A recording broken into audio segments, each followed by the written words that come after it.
Morning. Mr. Cleaver is a ranking member, and he supposedly is a block or less away. So we're going to wait a few minutes, and then we'll get started. And if he still is stuck in traffic, we may just let him come in after all of your statements for his opening statement as well. So if you'll bear with us just for a few minutes, Washington traffic can sometimes be a little difficult. So we thank you for your patience.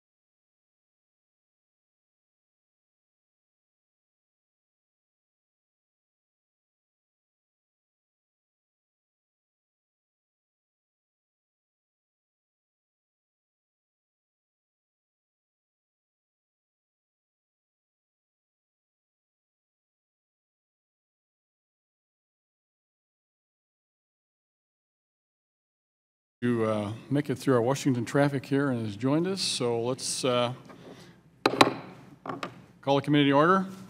Without objection, the chair is authorized to declare a recess of the committee at any time. This hearing is entitled How to Create a More Robust and Private Flood Insurance Marketplace. Before we begin today, I'd like to thank the witnesses for appearing today. I look forward to your testimony. And I now recognize myself for 2.5 minutes to give an opening statement. Flooding has devastated large areas of my home state of Missouri as well as neighboring Illinois, tragically claiming lives and causing millions of dollars of damage. In the past several months, we've seen similar situations from South Carolina to Southern California. Unfortunately, these are not isolated incidents. Flooding continues to be the most prevalent natural disaster in the United States. As communities in Missouri and across the nation begin to put their lives back together, it's fitting that this subcommittee continue to examine flood insurance and the current construct of the National Flood Insurance Program. Yesterday, this subcommittee held a hearing to discuss the state of flood insurance in America. Last week, I convened a roundtable discussion on flood mapping. What has become evident is that total reliance on insurance coverage from the NFIP is inadequate. Members agree across party lines that policyholders, communities, and taxpayers deserve better. One of the first steps toward reform is to allow policyholders to access market-based flood insurance policies. H.R. 2901, the Flood Insurance Market Parity and Modernization Act of 2015, introduced by the gentleman from Florida, Mr. Ross, and the gentleman from Florida, Mr. Murphy, would allow for greater consumer choice and private market participation. It does so under the close supervision of the state insurance commissioners, the foundation of the regulatory system we worked in an overwhelmingly bipartisan fashion to protect. By removing the ambiguity around what qualifies as acceptable flood insurance, property owners will be assured of greater options and flexibility in their choice of policies. Providing private competition to the publicly administered NFIP will also promote competition in markets which have previously been underserved. I owe it to my constituents back in Missouri and all Americans who have suffered from flood damage to create a program for flood insurance that is stable, accessible, and cost-effective. Before I yield to the ranking member, I ask unanimous consent to insert into the records on H.R. 2901 from the NEIC, PCI, AIA, NAMIC, NAPSLO, the Big I, CIAB, the National Association of Professional Insurance Agents, the Financial Services Roundtable, the Smarter Safer Coalition, the Reinsurance Association of America, the National Association of Realtors, MBA, ABA, and the National Multifamily Housing Council. As you can see, there is wide support across the industry spectrum for this alternative to our present system. The chair now recognizes the ranking member of the subcommittee, the gentleman from Missouri, Mr. Cleaver, for an opening statement for 5 minutes. Thank you, Mr. Chairman. Let me again thank you, as I did yesterday, for the very proactive step you've taken toward dealing with the issue of insurance before it becomes caught up in a critical year where we're not going to have a lot of work days. I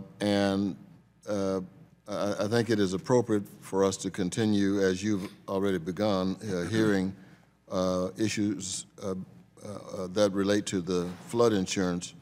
And we discussed yesterday, I think rather broadly, the NFIP program, and we highlighted areas where there is room for improvement and discussing ways in which any NFIP could be reauthorized. Today, this is our second hearing on flood insurance, and today we'll be discussing the role of private insurance in the flood insurance market, which is a significant issue and a significant concern, and we dealt with it yesterday, but I think the key to this whole issue is whether or not the private sector is interested in and willing to become intimately involved in this program.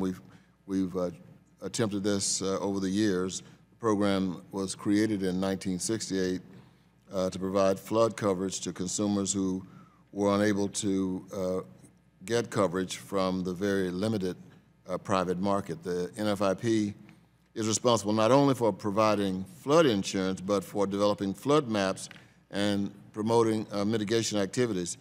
One of the things that I think we all have come to see is that flooding can occur anywhere. I grew up in a flat part of Texas, the Dallas area, toward probably until you get to Palo Duro Canyon, around Amarillo is just flat.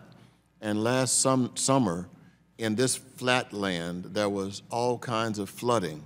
And we do know that it can and does occur everywhere and can have a devastating impact on our communities. But one of the things we've also learned is that when these major events occur, like Katrina, it pretty much decimates any private participation, and the government has had to do a lot of backstopping both for Sandy and Katrina. And then as we began to discuss reauthorization of the program, I think we've got to ensure products remain affordable and available. Our conversation must also focus on the importance of obtaining accuracy in our mapping, which is a really big issue in the rural part of the 5th District, which I represent in Missouri. And as mapping and risk technology has developed since the creation of the NFIP, the appetite for private insurers to re-enter the flood market has grown. And so I look forward to hearing from our witnesses today to discuss ways in which the private role in flood insurance could grow. Thank you, Mr. Chairman. I yield back the balance of my time. Gentleman yields back. With that, the chair now recognizes the gentleman from Florida, Mr. Ross, for 2.5 minutes for an opening statement. Thank you, Mr. Chairman, and thank you very much for holding this important hearing about an issue to which I am dedicated, and that is providing American homeowners more affordable consumer options in the flood insurance marketplace. I would also like to thank our distinguished guests for their testimony today, and Representative Patrick Murphy for joining me in introducing the Flood Insurance Market Parity and Modernization Act, which we will be discussing this morning. Since joining the House Financial Services Committee, I've urged my colleagues to work with me to address the shortcomings of the current government flood insurance model known as the National Flood Insurance Program. Yesterday, we held our first in a series of hearings to examine the problems with this federal program and to explore solutions that benefit homeowners. Floridians and Americans across the country would greatly benefit from more choices when it comes to flood insurance policies, and private competition in this market will lead to greater innovation and more affordable and comprehensive policies for consumers. Unfortunately, regulatory barriers and the bias of regulators favoring NFIP policies have prevented the development of a private flood insurance marketplace. This was not the intention of Biggert Waters. Rather, it was an unintended consequence. With Florida homeowners in mind, I introduced H.R. 2901, the Flood Insurance Market Parity and Modernization Act. This bipartisan legislation will remove the unnecessary regulatory barriers that are hindering consumers' flood insurance options. As the primary insurance regulator for my home state of Florida, I am proud our Commissioner of Insurance Regulation, Kevin McCarty, has offered his full support of this legislation. I urge my colleagues on both sides of the aisle to join me in enacting this common-sense bipartisan legislation that will encourage the expansion of a well-regulated, more affordable private flood insurance option for homeowners. I yield back. Gentleman yields back. With that, we want to begin our testimony, and we welcome all of the panelists today. We start with Ms. Teresa Miller, Commissioner, Pennsylvania State Insurance Department, on behalf of the National Association of Insurance Commissioners. Mr. Steve Bradshaw, Executive Vice President, Standard Mortgage Corporation, on behalf of the Mortgage Bankers Association. Mr. Brad Kelly, Executive Director of the National Association of Professional Surplus Lines Offices, and Mr. Bernie Birnbaum, Executive Director, Center for Economic Justice. Each will be recognized for 5 minutes to give an oral presentation or testimony. Without objection, your written statement will be made part of the record. Just a quick primer on the lighting system. Green says go. When you get to yellow, you've got 1 minute to wrap up. And when it says red, I'm the one that has the last word. So we'll hopefully stop there shortly thereafter. With that, I want to recognize a gentleman from Pennsylvania, Mr. Rothfuss, to introduce our first witness. Gentleman, you're recognized. Thank you, Mr. Chairman. It's my privilege to welcome Pennsylvania's Insurance Commissioner, Teresa Miller, to the Financial Services Committee today. Commissioner Miller was confirmed to her role in June of last year. In that capacity, she oversees the 5th largest insurance market in the country and the 14th largest in the world in terms of premium volume. This is a significant and challenging responsibility in our large and diverse state. Fortunately, Commissioner Miller brings years of experience to her new appointment and to our subcommittee today, having previously served in Oregon's insurance division as well as in the private sector. She will be speaking to us today not just as Pennsylvania's insurance commissioner, but also as an active NAIC member. Commissioner Miller serves on the Federal Advisory Committee on Insurance, providing advice and recommendations to the Federal Insurance Office on issues such as automobile insurance affordability and international insurance developments.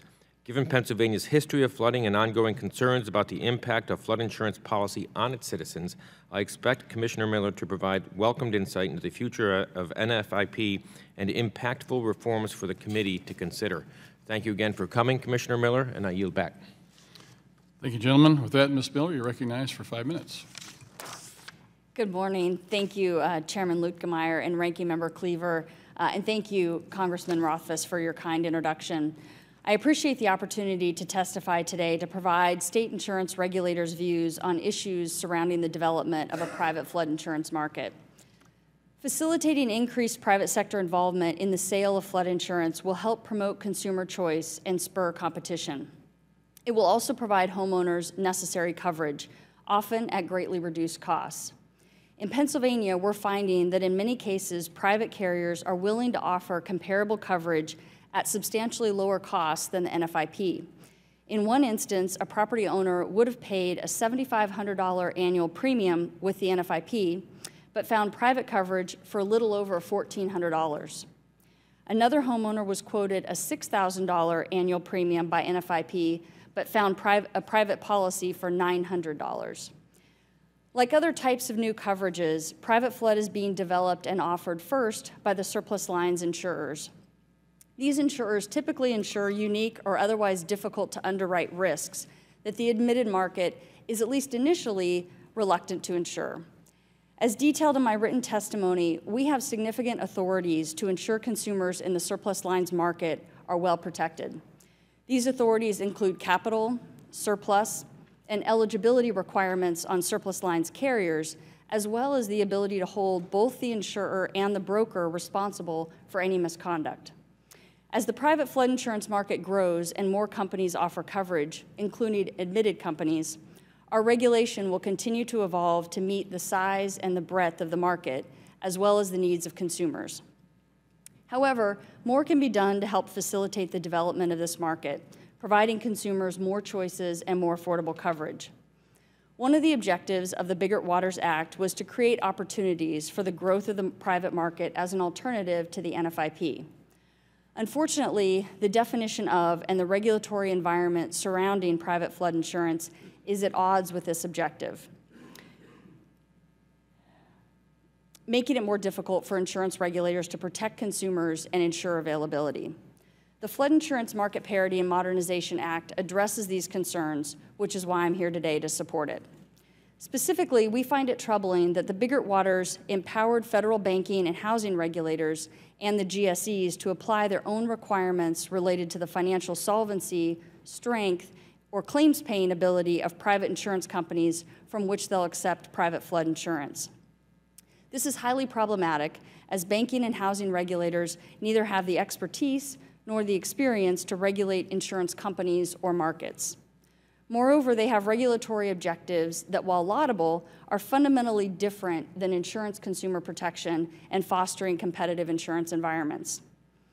They're simply ill-suited to regulate insurance, and it's inappropriate for them to have the authority to substitute their judgment for those charged under the law with regulating insurance products and protecting policyholders.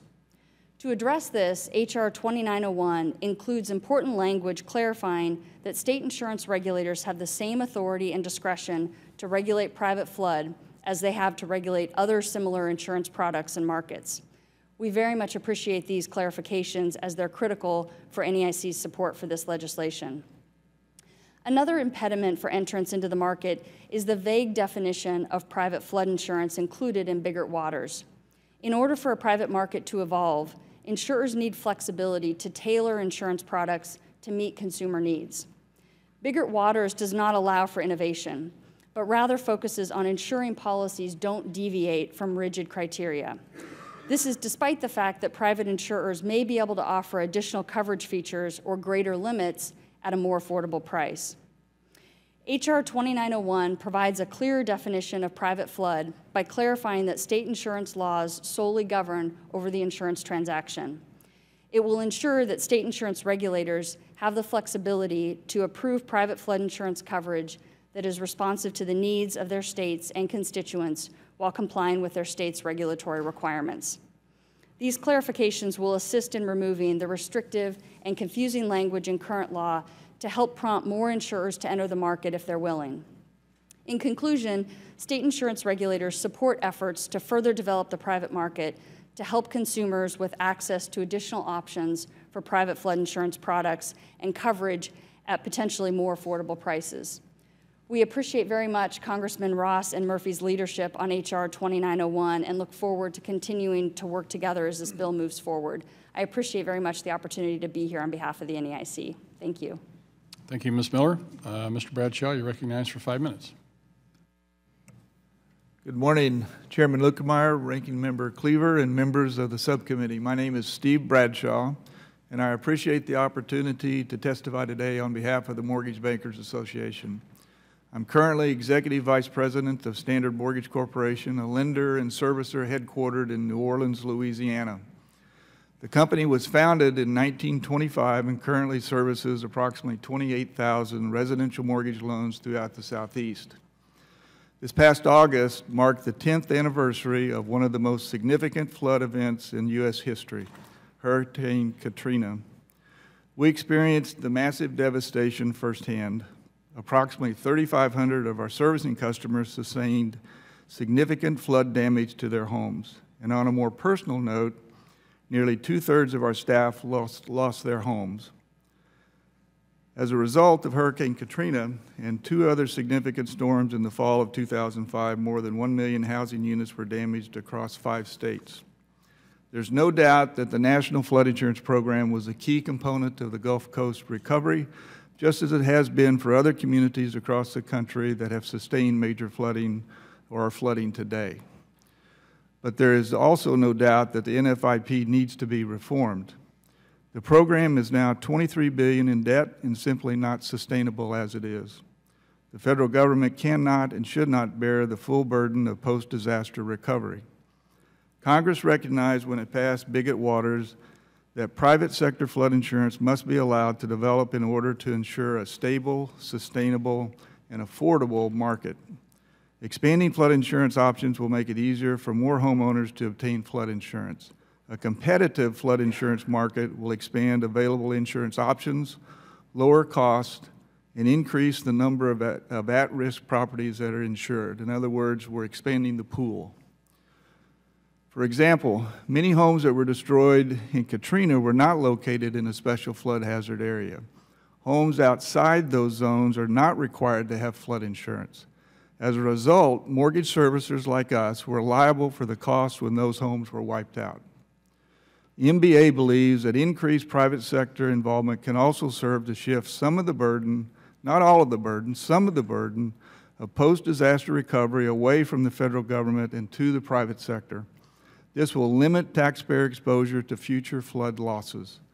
In light of this, we support H.R. 2901, the Flood Insurance Market Parity and Modernization Act. The bill provides 2 important improvements to the NFIP. First, the bill clarifies what constitutes an acceptable private flood insurance policy by providing a clear definition of private flood insurance. This will make it easier for lenders to accept private policies to satisfy the mandatory purchase requirement. Second, H.R. 2901 addresses lenders' concerns regarding continuous coverage requirements. Under current law, it is unclear whether someone previously covered under an NFIP policy who moves to a private sector policy would be eligible to return to NFIP policy at their previous rate. We are pleased that H.R. 2901 eliminates this disincentive for consumers to choose a private policy. It does so by clarifying that private flood insurance satisfies the continuous coverage requirement. In summary, MBA supports H.R. 2901 as a simple way to encourage the growth of competitive private flood insurance market. Increased private sector involvement will hopefully expand available insurance options for borrowers, lower costs for consumers, and reduce taxpayer exposure to flood losses over time. We are especially grateful for the leadership shown by Representatives Dennis Ross and Patrick Murphy on this legislation and urge the subcommittee to approve it. Thank you again for the opportunity to testify today. The MBA commends your efforts to expand the private flood insurance market. I look forward to any questions you may have. Thank you, Mr. Bradshaw. Mr. Kelly, recognize for 5 minutes.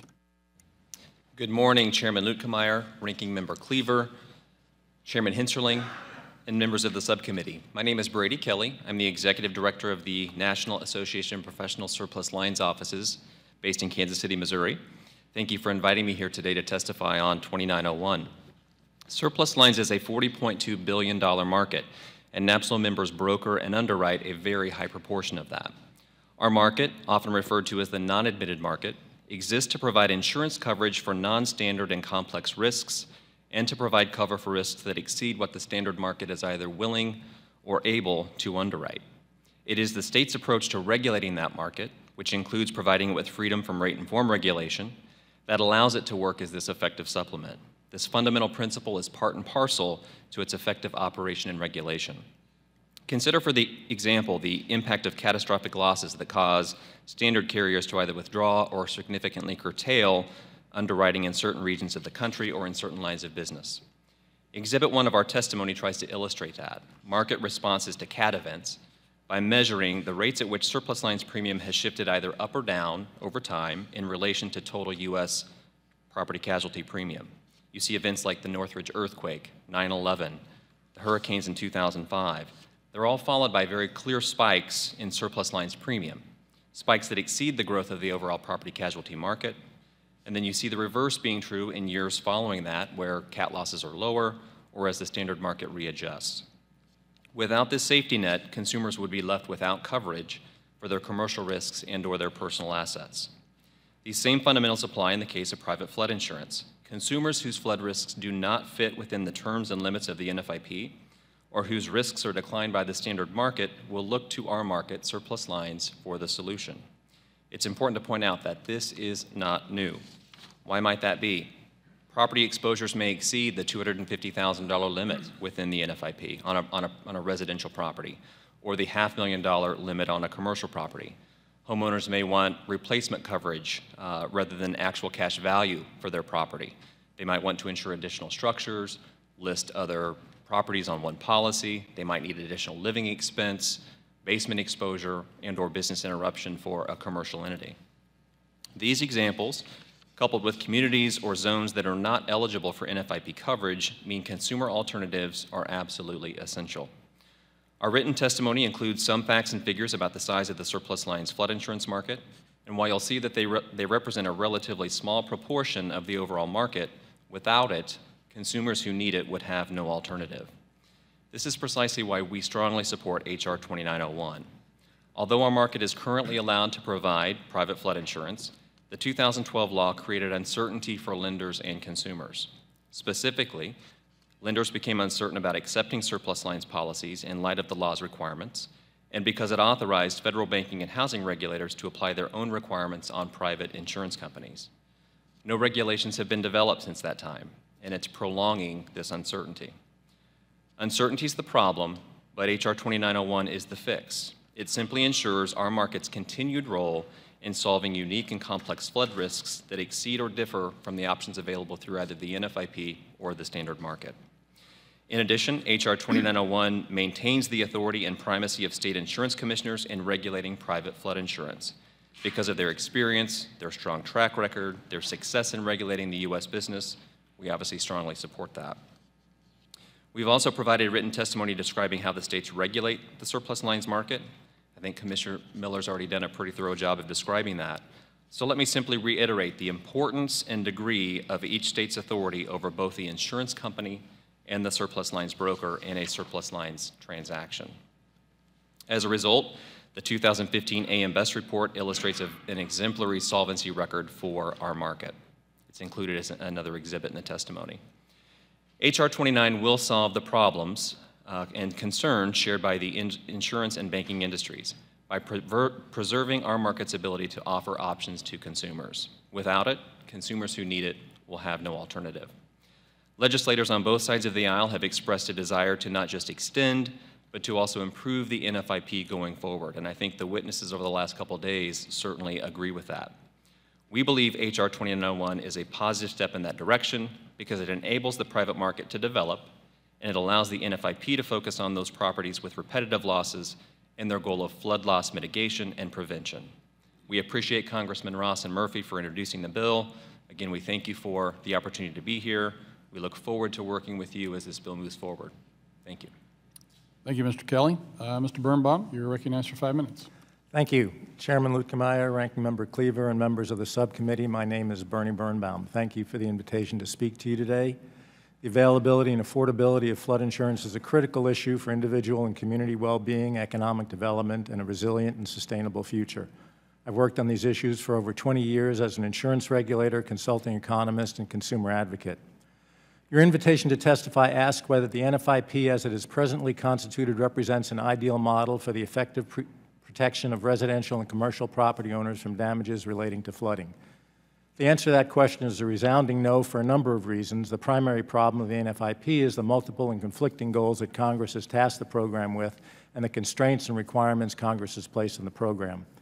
The starting point for Congress and the federal government should be a laser-like focus that federal expenditures related to flood promote more resilient and sustainable homes, businesses, communities, and infrastructure against the peril of flood. With this as the clear goal, that any proposal regarding the NFIP can be evaluated by asking, does this change promote resiliency and sustainability or not? The reason why resiliency and sustainability must be the overarching goal for restructuring the NFIP is that there is no insurance mechanism, public, private, or combo, that will be able to finance increasingly frequent and severe flooding. And a focus on resiliency and sustainability means federal expenditures as investments today to replace disaster relief expenditures tomorrow.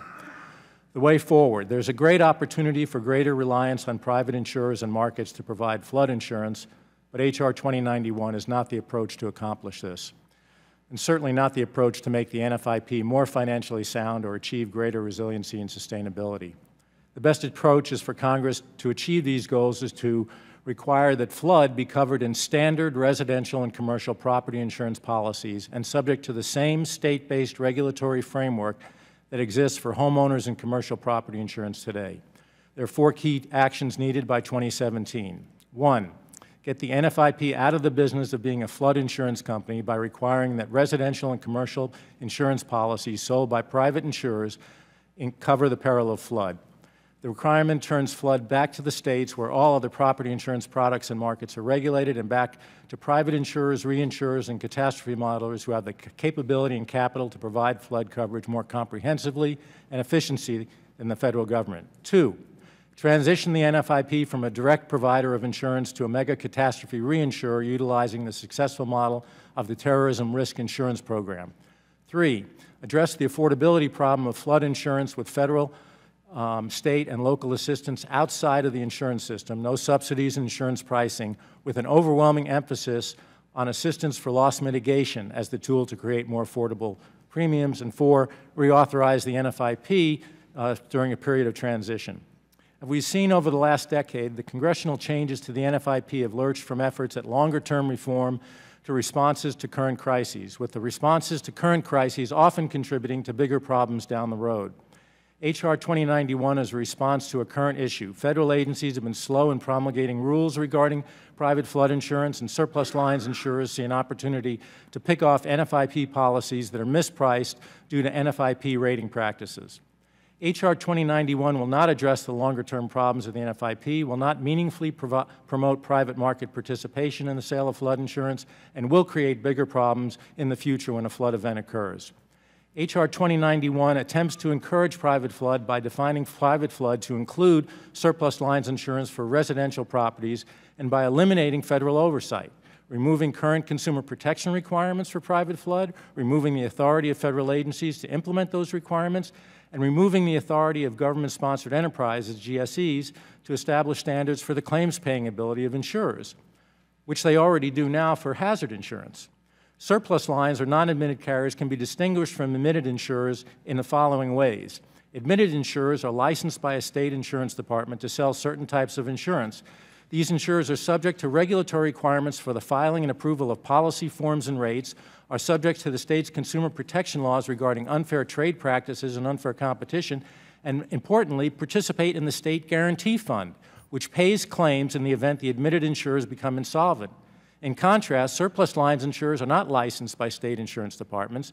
Rather, the State Department regulates surplus lines agents who are authorized to place coverage with a surplus line insurer on a list of acceptable insurers.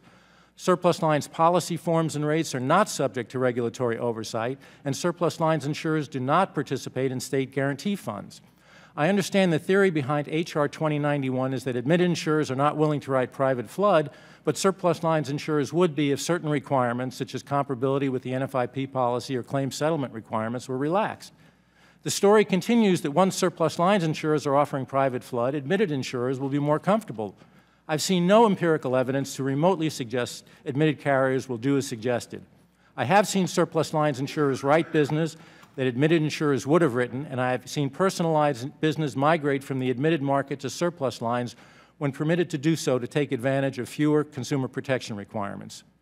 The actual result of these changes will be for surplus lines insurers to cherry-pick NFIP policies that are currently overpriced due to the NFIP's broad rating scheme and loadings for contingency and reserves. While the surplus lines insurers take the profitable, low-risk policies, the NFIP will become even more financially vulnerable as its premium revenue will decline far faster than its risk exposure. H.R. 2091 will not only create financial problems for the NFIP in the future, it will set the table for more problems for consumers. Can you wrap this up quickly? We're over. Yes, when a flood occurs. Since the states don't regulate policy forms, these policies can contain exclusions that a regulator would never approve in a policy filed by admitted insurers. In summary, flood insurance markets in particular are not competitive, so unleashing unregulated insurers on vulnerable consumers without federal oversight and without meaningful state oversight is a recipe for disaster. Thank you. Thank you, Mr. Birnbaum. We'll begin our questioning. I'll start off. I recognize myself for 5 minutes. Ms. Miller, you made a comment a while ago with regards to the GSEs being able to regulate insurance versus the private market, which would have to be overseen by you. Can you explain what you're talking about there a little bit? And because I think it's a key point of what we're looking at this morning with regards to regulatory oversight. Absolutely. Thank you, Chairman. Banking and housing regulators have regulatory objectives that are simply fundamentally different than insurance consumer protection and promoting competitive insurance markets. So, our view is that they're ill-suited to regulate insurance, and it's really inappropriate for them to be given the authority to substitute their judgment for those of us who are charged under the law with regulating insurance. State regulators have 140 years of regulating and supervising the business of insurance and protecting policyholders and really balancing the availability of coverage with solvency. I think to put it very bluntly, banking and banking regulators they don't have a mandate of consumer protection, and state regulators, that's what we do. That is our charge. So basically, what you're saying is the GSEs are usurping your authority to be able to oversee and qualify the different policies of the private sector. Is that what you're just saying? That's correct. Okay, thank you. Mr. Bradshaw, you talked about a little bit with regards to some of the folks who were not covered by flood insurance, especially in Katrina, and you sort of alluded to the fact that there's concern there because flood affects a lot of people beyond the floodplain. So would you consider, or are you alluding to the fact that you would like to see everybody required to have this, or that the lenders have more leeway in requiring people have flood insurance, or did I misunderstand what you just said?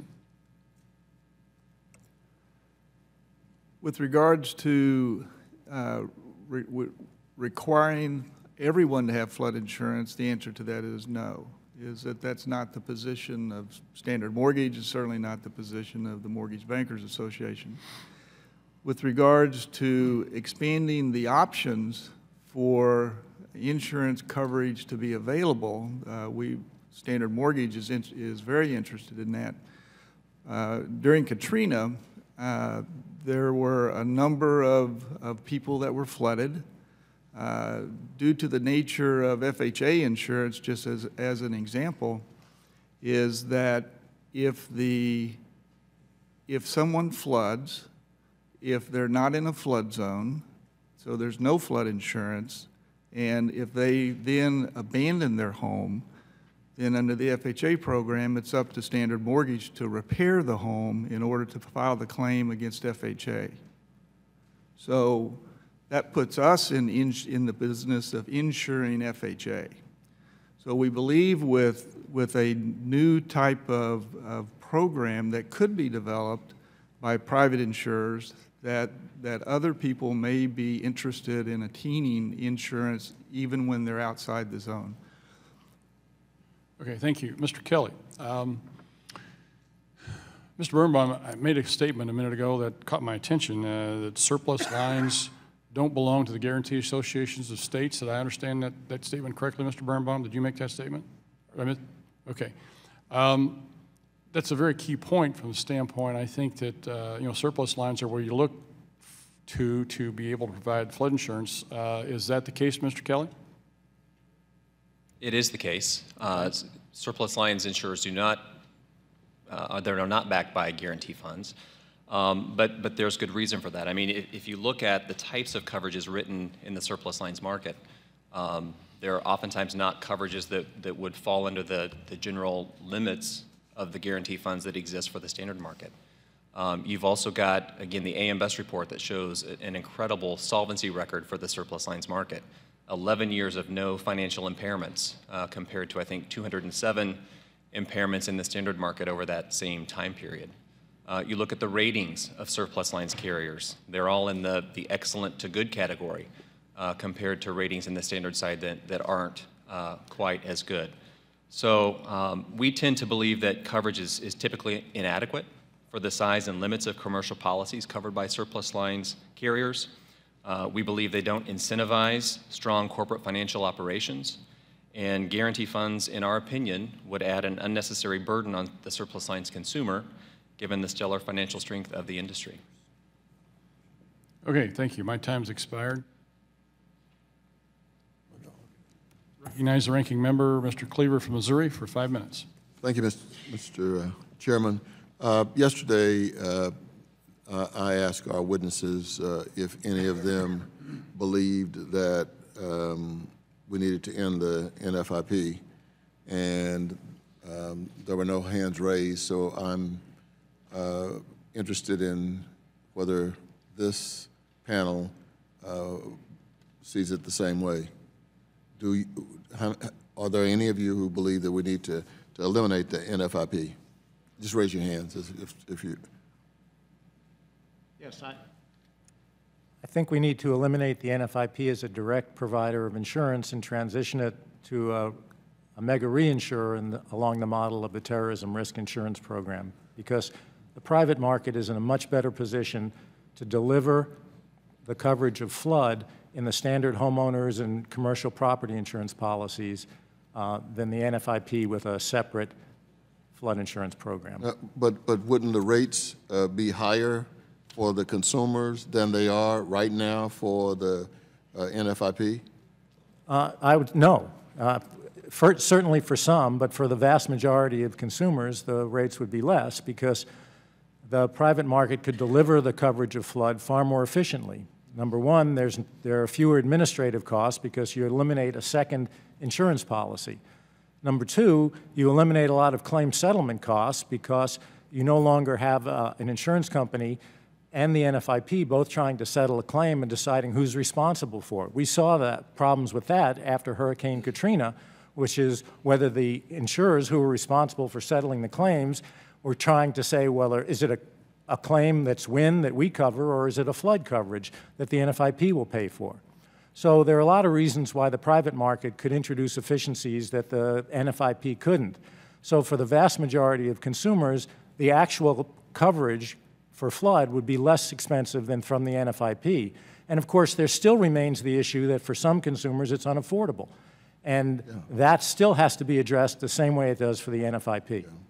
Mr. Kelly, do you agree, and also, do you think that we would actually have consumers who would pay the full risk rate in substantial numbers enough to make the program work? Sorry, I don't agree. I don't agree that we need to eliminate the NFIP entirely. We certainly agree it needs to be reformed. You know, I keep going back to this GAO report. Yes. And the note that they made about subsidized properties counting for the majority of the repetitive loss properties in the market. And I heard it yesterday during the testimony as well. 1% of all NFIP policies count for 30% of all claims paid. So I think we have to face it there. That 1% category of property, no one's attracted in insuring those properties. And to think that you could come up with an actuarially sound rate that covers the risk of that property, I can't imagine a consumer having the ability to afford that. So we believe there is the need for the NFIP to serve as some level of backstop, but we think you can focus it down on that category of risk. So a hybrid? Maybe. I mean, I think that, again, 2901 is going to shift as much business as possible to the private industry. But let's face it, private industry's not, they're going to have trouble insuring that 1% category as well without a pretty reasonable rate. So if you focus on that 1% category, maybe focus the NFIP on their mission of mitigating flood losses, preventing flood losses, that, in our opinion, is a better focus of a reformed NFIP. So, Mr. Bradshaw, do you think if shifting exposure to the private sector is going to be just too much for them to bear? I mean, we've tried this before.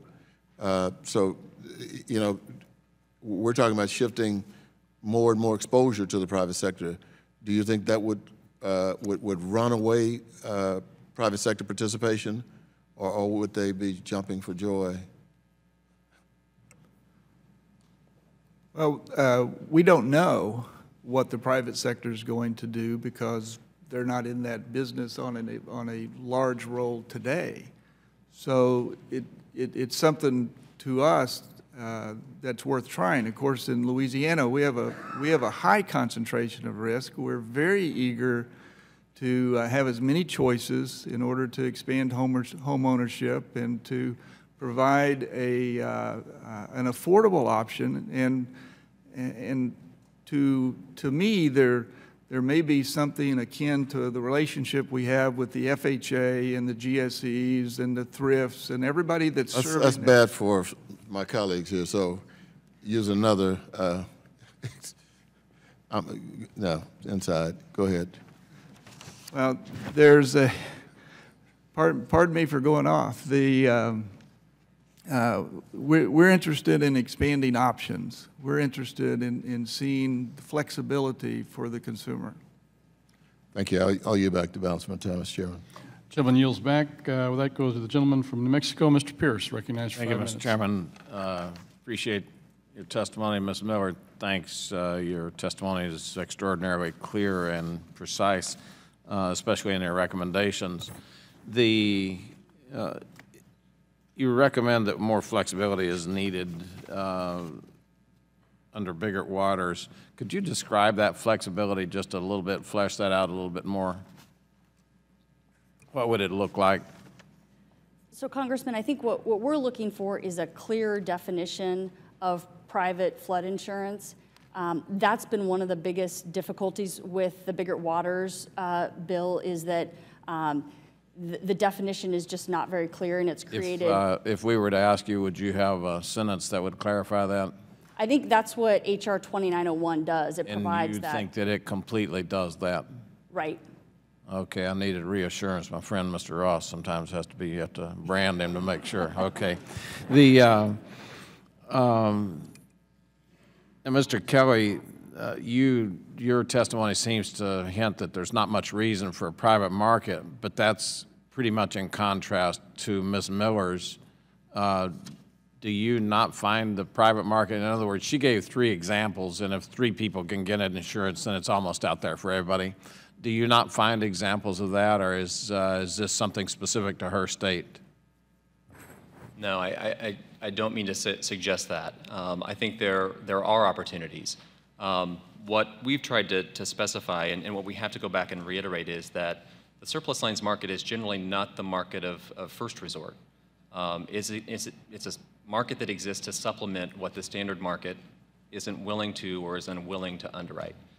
They're not approved to write it. They don't have the appetite. I mean, but you heard her examples. I mean, she gave them, and then they're in written testimony that this one went out, and they got it cheaper.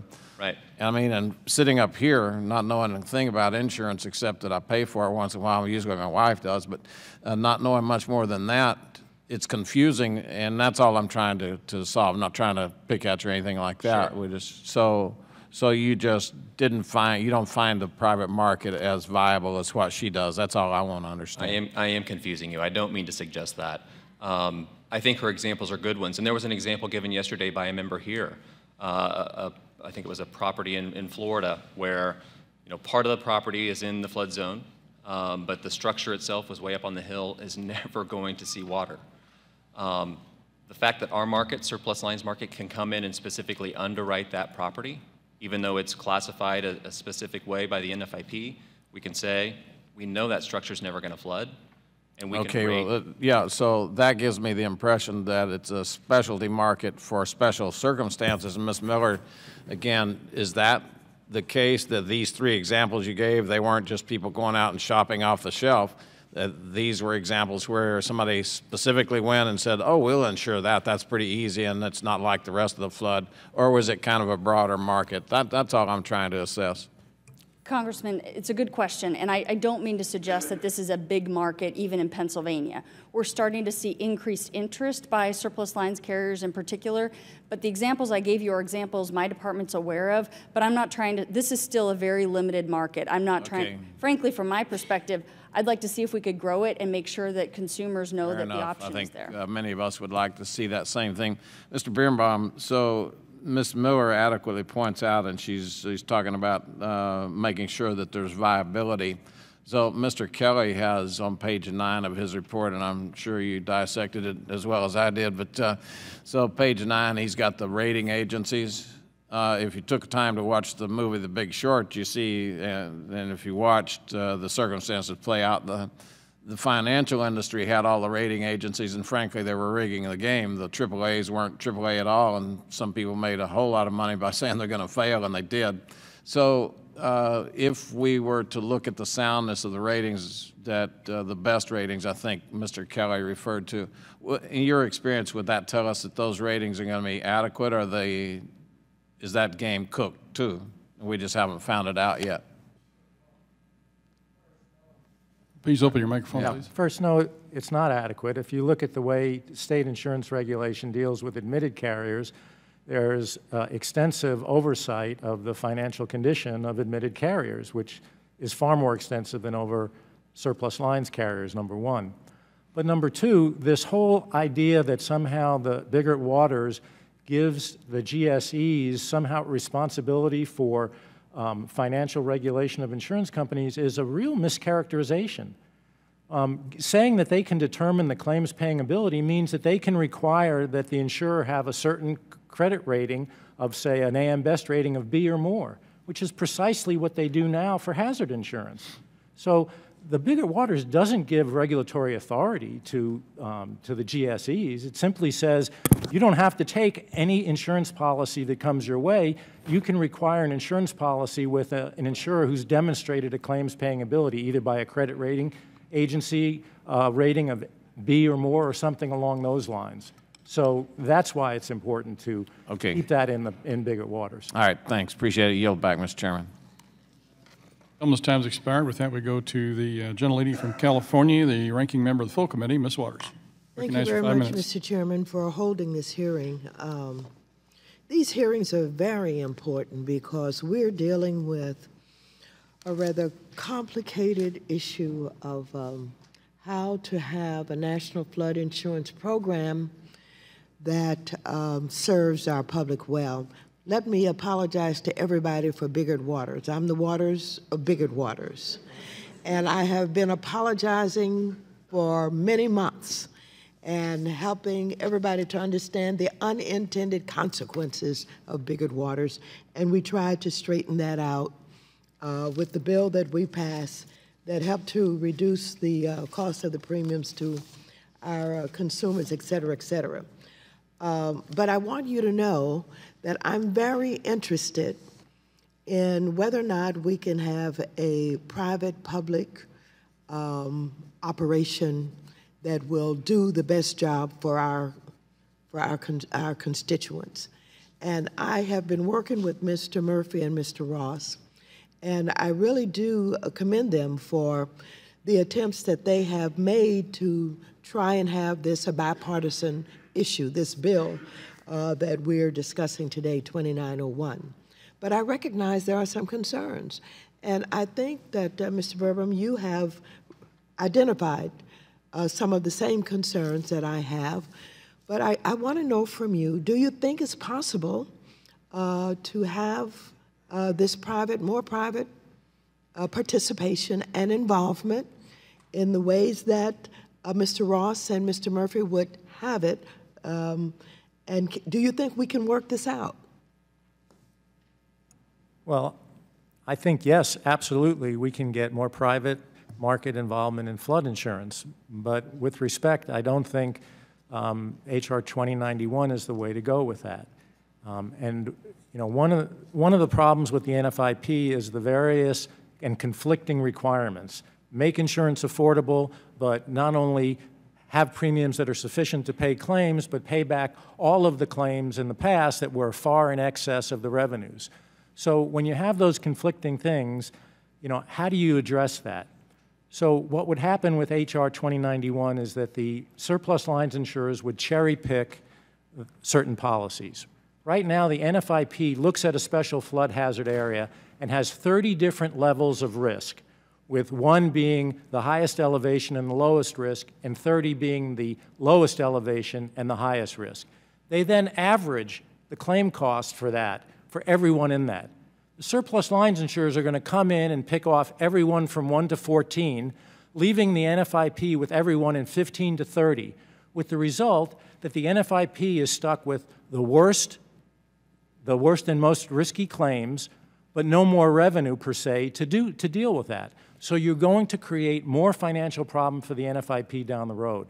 The proposal that we put forth fully gives the private market not only the responsibility, but the tools to price the product and utilize all of their means, whether that's catastrophe modeling, catastrophe reinsurance, all of the pricing tools that they can to get flood insurance right.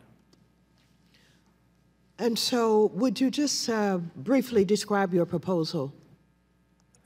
The proposal is that Congress or the states require that flood be part of the homeowners and commercial property insurance policy. So remember, these are private insurers that are already providing property insurance, so you're just asking them to add the peril of flood. So what that would mean is you'd have the far more efficient delivery of the coverage of flood because you wouldn't have to have a second policy. You'd have all of the skills and tools of the private insurers who, in pricing, access to catastrophe modelers to get the pricing right. And you'd have all of the catastrophe reinsurance and catastrophe bonds and all the alternative capital available to support that. You would then transition the NFIP to a mega reinsurer the same way the terrorism risk insurance program works. That's been a successful model. This would accomplish so many things. Not only would it deliver the cost of flood more efficiently, but it would expand flood coverage. It would give consumers the coverage that they expect at the time of an event, instead of surprising them with, there's a flood and, oh, I'm not covered. Or more importantly, how many times have we seen flood in areas that aren't special flood hazard areas? This would mean that everybody is covered even if they happen to be outside of a special flood hazard area. This will transform federal expenditures from massive disaster relief to investments in loss mitigation and reduce disaster relief expenditures down the road. This is really the only long-term solution.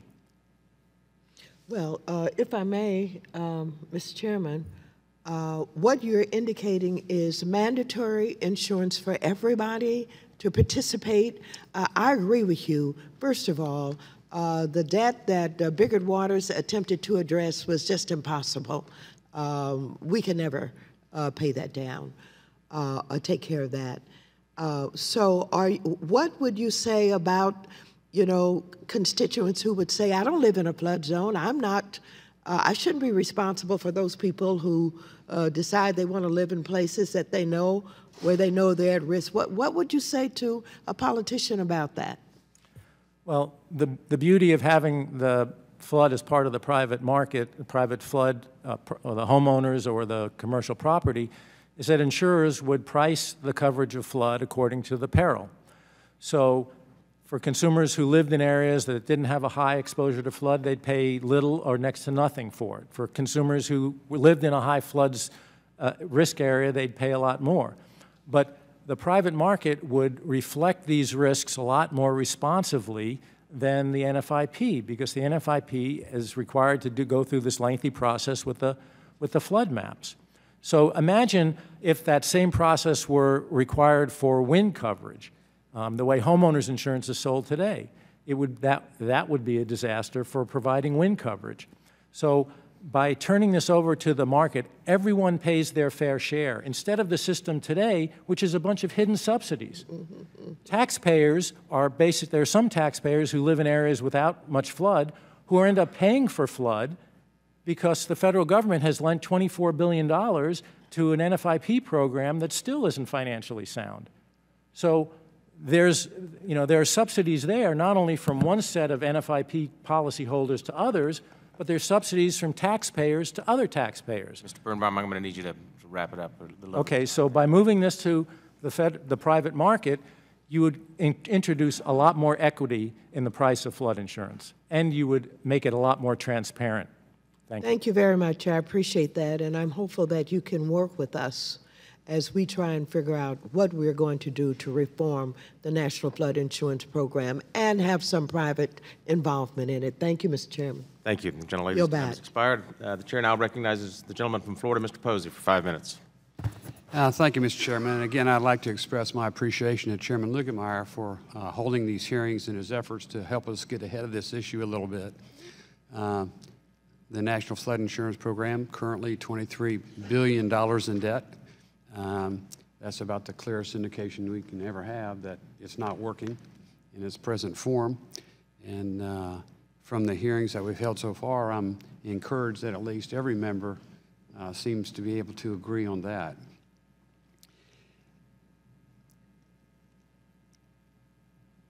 At one time, an HO3 was said to have been the broadest, most inclusive form of insurance ever written.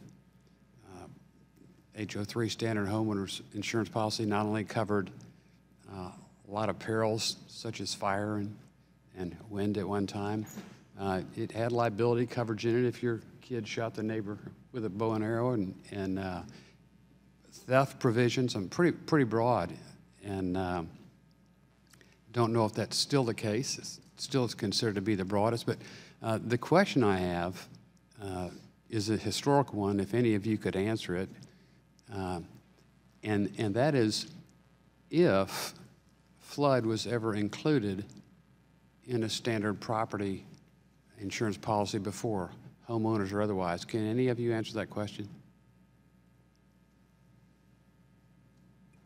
Not to my knowledge. I'm sorry, could you repeat the question? I didn't. Yeah. Was the peril of flood ever before covered by, say, an HO3 policy and a standard homeowners insurance policy? Was it ever covered? And of course, the next question is, when did it cease to be covered? Okay, so when basically Congress created the NFIP in 1968, and that's when private industry came forward and said, you know, we're not willing to cover flood because the risk is concentrated in certain areas, we can't diversify it, and we have a hard time identifying the risk because the flood maps are. So at one time it was covered? Yeah. Okay. But do they cover earthquakes in California? Is that a standard covered barrel? No. No. Okay. What do you think would happen if there was a small sentence added to legislation which said if you cover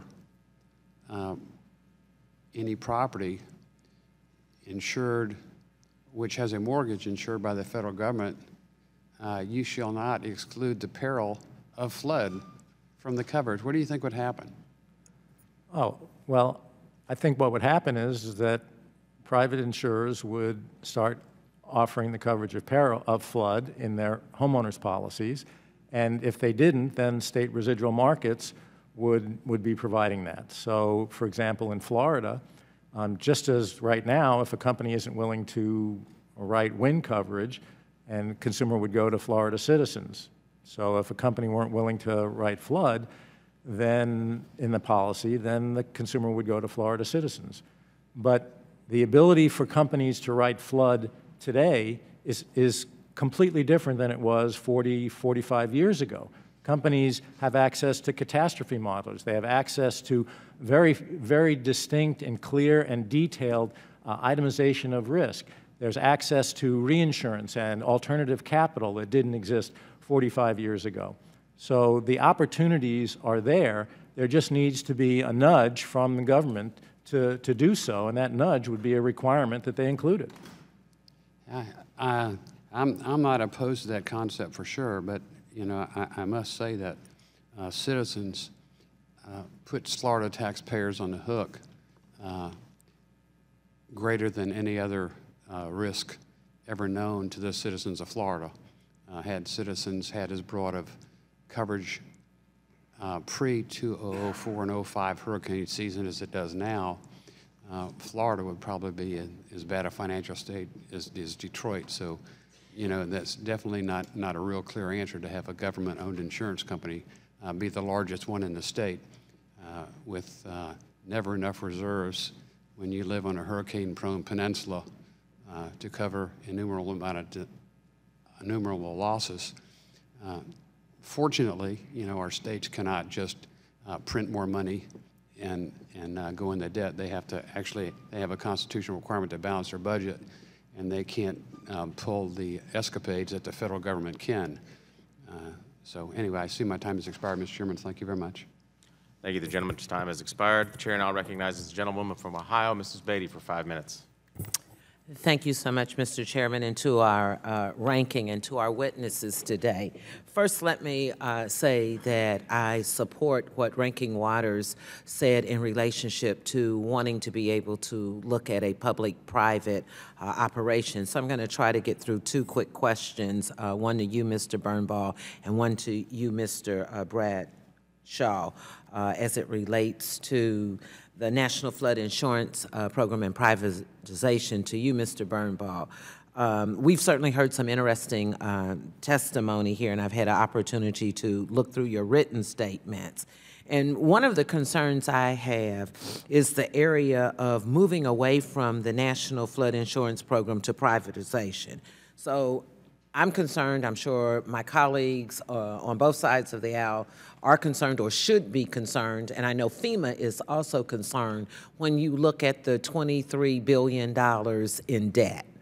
And so I guess my question is, if we talk about, as you stated, Mr. Birnbaum, that we move away from privatization, move away from the way it is now to privatization, what happens to the $23 billion in debt? Because certainly one would not expect FEMA or the taxpayers to be left holding the bag. And when you recommend that the National Flood Insurance Program get out of the business of being flood insurance provider and do its transition, I don't think I saw anywhere in there where you addressed what happens to the $23 billion in debt. Did I miss that, or is there something there that you can share with us? No, the short answer to your question is that the same thing is going to happen, would happen as is going to happen right now, which is taxpayers are on the hook for the $23 billion. Right now, there's this belief that somehow the NFIP is going to generate funds in the future sufficient to pay back that $23 billion. Well, given that you're continuing to allow or require the NFIP to subsidize rates, and with H.R. 2091, you're going to put the NFIP in a position of being even more financially vulnerable, you're not only never going to pay back the $23 billion through the NFIP, you're going to create an even larger requirement for the NFIP to borrow from Treasury. So the answer to the question is that $23 billion is there. Cut your losses and move to a system of sustainability. When you say cut your losses, that makes it go away? It doesn't make it go away, but Congress is, Congress is going to have to pay that $23 billion because there's no way that the NFIP is going to be able to repay back over time, even under the current requirements, let alone under the requirements of H.R. 2091. So I guess what I'm hearing, and certainly you're the expert, is that if Congress is going to have to pay it for it to be privatized, and Congress is going to have to pay it to leave it the way it is, where is the in-between of public and private in sharing in that cost? Well, by moving to flood as part of the standard homeowners and commercial property insurance, what happens then is that the federal government stops being on the hook for flood insurance losses. It means that the private market is responsible for accepting the exposures, pricing them appropriately, and paying the claims. The bleeding stops, and that's what's necessary at this point in time. So you accomplish several things by putting it with the private market along the proposal we've made. You not only stop the hemorrhaging of federal money, but number one, but number two, you get better pricing, you get more comprehensive coverage, and you get better opportunities for loss mitigation. You get private insurers now incentivized to get involved in loss mitigation for flood in a way that they currently have no interest in doing right now. For the sake of time, I'm going to move on quickly to you, Mr. Bradshaw. Can you tell me the value of the floodplain maps as it benefits lower and middle income Americans and first-time home buyers? Well, certainly the value of the floodplain maps are significantly improved today as compared when I started in the business in 1971, when we received this big box roll of maps, and our objective was, or our assignment was, to locate all the properties on the map. So the digitization of the maps helped to improve significantly, we believe, the underwriting of the flood insurance risk. All that being said, there are several places in with the mapping that are incorrect, and that the private market will be able to identify those from using different approaches. And then the hopefully is that provides more choices, that provides more opportunities for our consumers to afford the flood insurance, particularly the lower income and the new home buyer. Okay, thank you. Thank you. The gentlelady's time has expired. I'll now recognize myself for 5 minutes. Ms. Miller, you spoke in your testimony about some of the obstacles with the bigger waters that are preventing you from being able to authorize private flood insurance in the state of Pennsylvania. Are you seeing an influx of interest from the private market to want to write flood insurance in Pennsylvania? Chairman, we're not seeing an influx of interest. It's still a very limited market. We're seeing some increased interest. We're seeing more surplus lines policies, but still, it's a very limited market. And if this H.R. 2901 were to pass, do you think that that would change things and to allow for the presentation of more private capital to come in and take the risk in Pennsylvania? That's my hope. That's why I'm here supporting it, because I'd like to see the private market grow, and I'd like to see consumers have more options. And if the private market does grow, and they're assessing the risk based on their models and based on what they believe is appropriate in risk-based analysis, do you feel that there may also be an opportunity then that these private carriers may not only offer the flood, but also want to include it in an all-perils policy since they have managing the risk? I think that's right. And would that not lead to an opportunity where we may have even more people, assuming other insurance commissioners across the country do as you do, to include more people to want to participate in flood insurance because the private carrier can offer to them at a lower price? That's the hope. I think that's right. And would that not lead to an opportunity, as Mr. Birnbaum says, where you would see more and more policies include in their all perils flood? But to keep it the way it is now, where we bifurcate NFIP against an all perils policy, is not going to help the situation. Would you agree? Yes. And because I've enjoyed listening to Mr. Birnbaum. I agree with him, and I think you will too, that when he states in his testimony, consumer protections provided by the states are far greater than those that exist for NFIP insurance. Would you agree? Yes. And have you had any problems that, well, let me put it this way. Do you feel comfortable continuing to allow surplus lines carriers to write flood insurance in the state of Pennsylvania? Absolutely. Thank you. Mr. Kelly, surplus lines, they don't just write flood insurance, do they? They just don't write flood insurance. I appreciate that question. You know, we've heard here that surplus lines are not regulated.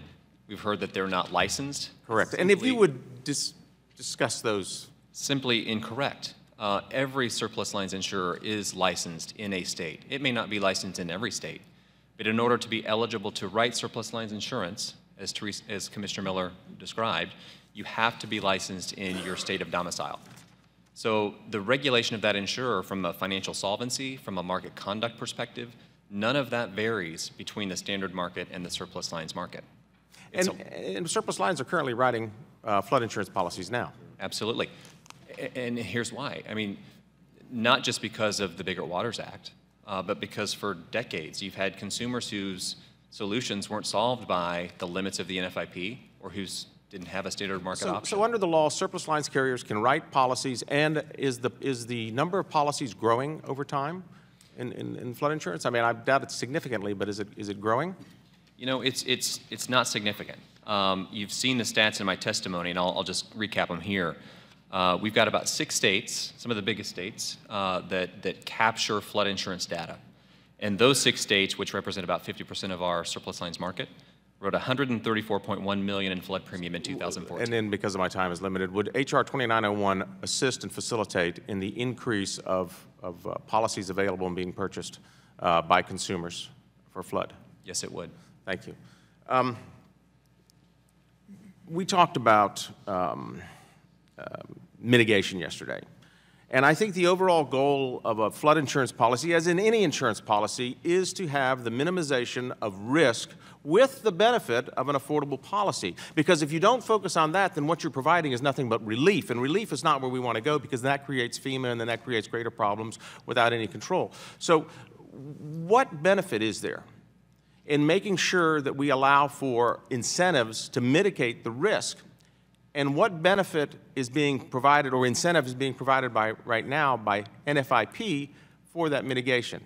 Anybody want to take a stab at that? Sure. So the key incentive for loss mitigation is proper pricing of the insurance product. Correct, Mr. Birnbaum, and I apologize because you're running something I want to talk about, and I've only got a couple of seconds. Would not the consumers benefit greater from having more assessment of risk done in a granular fashion if the private carriers were involved to make sure that they're protecting their investment on that risk and to the benefit of the consumers, so that we would have a more affordable market with a less risk of loss to the consumer? The answer to that is yes, if it were comprehensively done by the private market. If you do just selective with the cherry picking of H.R. 2091, then you have some consumers who get that, but the majority of consumers don't. Clearly, then, I would suggest that H.R. 2901 offers that transition to create the NFIP to be the market of last resort, which I think is what the panelists would like to see in the overall equation. Thank you. My time's expired. And now recognize Mr. Rothfuss from Pennsylvania for 5 minutes. Thank you.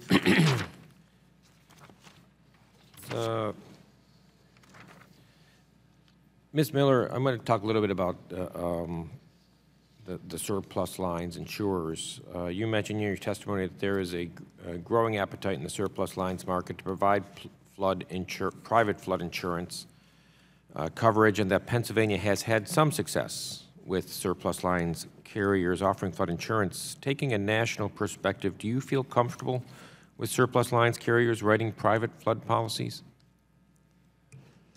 Congressman, I do. And in fact, in Pennsylvania, one of the things we're trying to do as a department right now is figure out how we can do a better job of letting consumers know that this option exists. That's how comfortable I am with surplus lines policies. Can you talk a little bit about the regulation of the surplus lines insurers? How do state insurance regulators monitor the financial health of surplus lines insurers? Absolutely.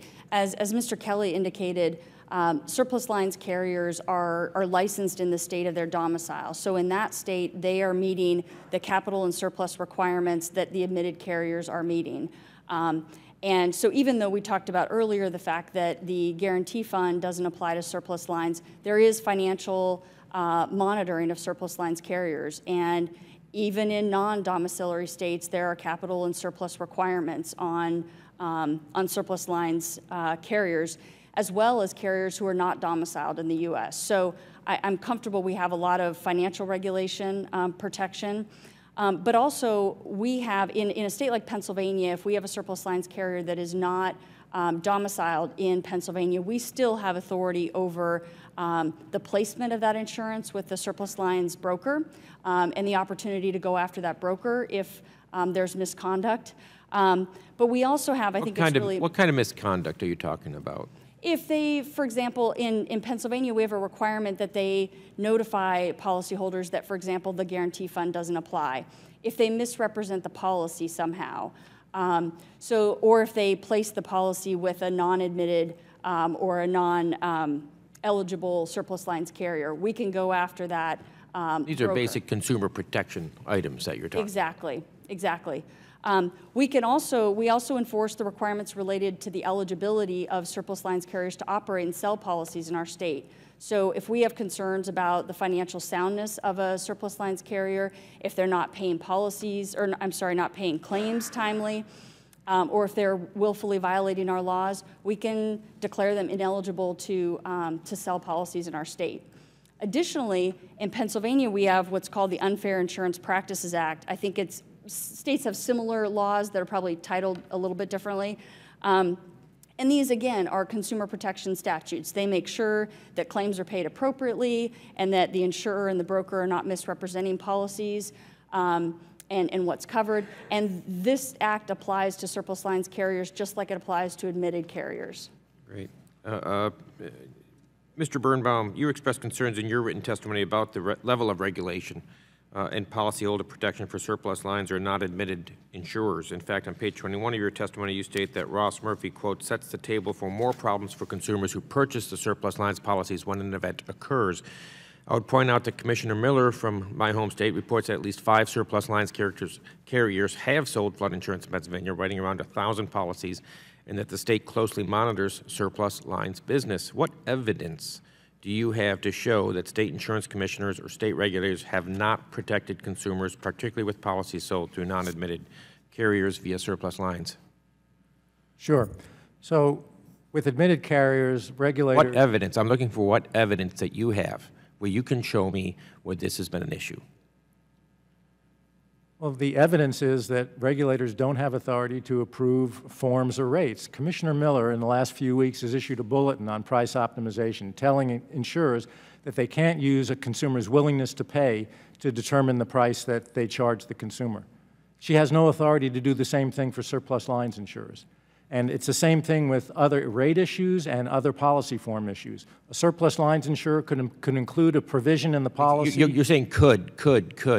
I'm looking for specific examples where it's actually happened. What evidence? That's what I'm looking for from you. Well, the evidence, I'll give you evidence from the force-placed insurance market. The largest writers of private flood insurance today are force-placed flood insurers, and the largest of those are admitted carriers. So private flood insurance can be written by an admitted carrier. But there have been issues where those private flood insurers, when they were using surplus lines, were charging exorbitant rates that were far in excess of the reasonable cost of providing the insurance. So that has been reined in part because the Federal Housing Finance Authority and some state regulators have said you need to move that force-placed flood from surplus lines to the admitted market. But state regulators would have the authority to go after them. Would state regulators have the authority under existing? They have authority basically for financial condition, but they don't have the same authority as they do over admitted carriers for things like policy forms and rates. If there is such great consumer protection in the surplus lines, why doesn't Pennsylvania or every other state allow all personal auto and all homeowners to be written in the surplus lines market? Why do they require that to be admitted written in the admitted market? Because there are more consumer protections in those markets. Ms. Miller, would you care to respond to that? Sure. So surplus lines, the way it works is surplus lines are for unique risks. So that's why we have admitted carriers that write the rest of personal lines policies, because we have laws in all the states about diligent search requirements, and if you can buy a policy through the admitted market, then that's what you do. It's really surplus lines is for those unique risks that aren't being written by the admitted market. Yield back, Mr. Chairman. Gentleman's time has expired. Chair recognizes the gentleman from Kentucky, Mr. Barr, for 5 minutes. Well, I thank Mr. Ross for his leadership on trying to tackle this complex issue. Mr. Murphy as well, thank you for your efforts in trying to deal with what is clearly a very complicated issue and a huge potential liability for the taxpayers and an affordability issue, frankly, for a lot of my constituents in rural central and eastern Kentucky. I appreciate what 2901 is trying to do in terms of clarifying that state insurance regulators have the authority to regulate private flood insurance, clarifying the definition of private flood insurance. But I want to have Ms. Miller, Mr. Bradshaw, Mr. Kelly actually address a point that Mr. Birnbaum is making, which I think is a pretty interesting and good point, and that is that there is this impediment to private insurance offering flood coverage based on just the simple fact that they have to compete with the subsidized rates of the NFIP. Even if 2901 does move us in the right direction in these areas, what do we fundamentally do? What do we do about this fundamental problem about the competition with subsidized rates? I think that's a challenge, and I think in terms of the future of NFIP at the NEIC, we will be embarking this year. I know the reauthorization is coming up next year, and it sounds like there's a lot of interest in talking about ways we can modify that program. We've not had conversations at NEIC yet about potential recommendations for changes to that program, but it was just announced that I'm chair of the Property and Casualty NEIC committee, and I can tell you this is on our agenda for this year. We're going to be looking at this and putting together kind of our recommendations for ways that perhaps NFIP could be modified going forward. From my perspective today, I'm here because I just want to see consumers have more options. And if I believe 2901 will provide for more private market options for folks, and I think that'll be a good thing for consumers. Yes, sir. Yes, with regards to the affordability of the program, however this comes out, is that we're very interested in making sure that the consumer can afford the product.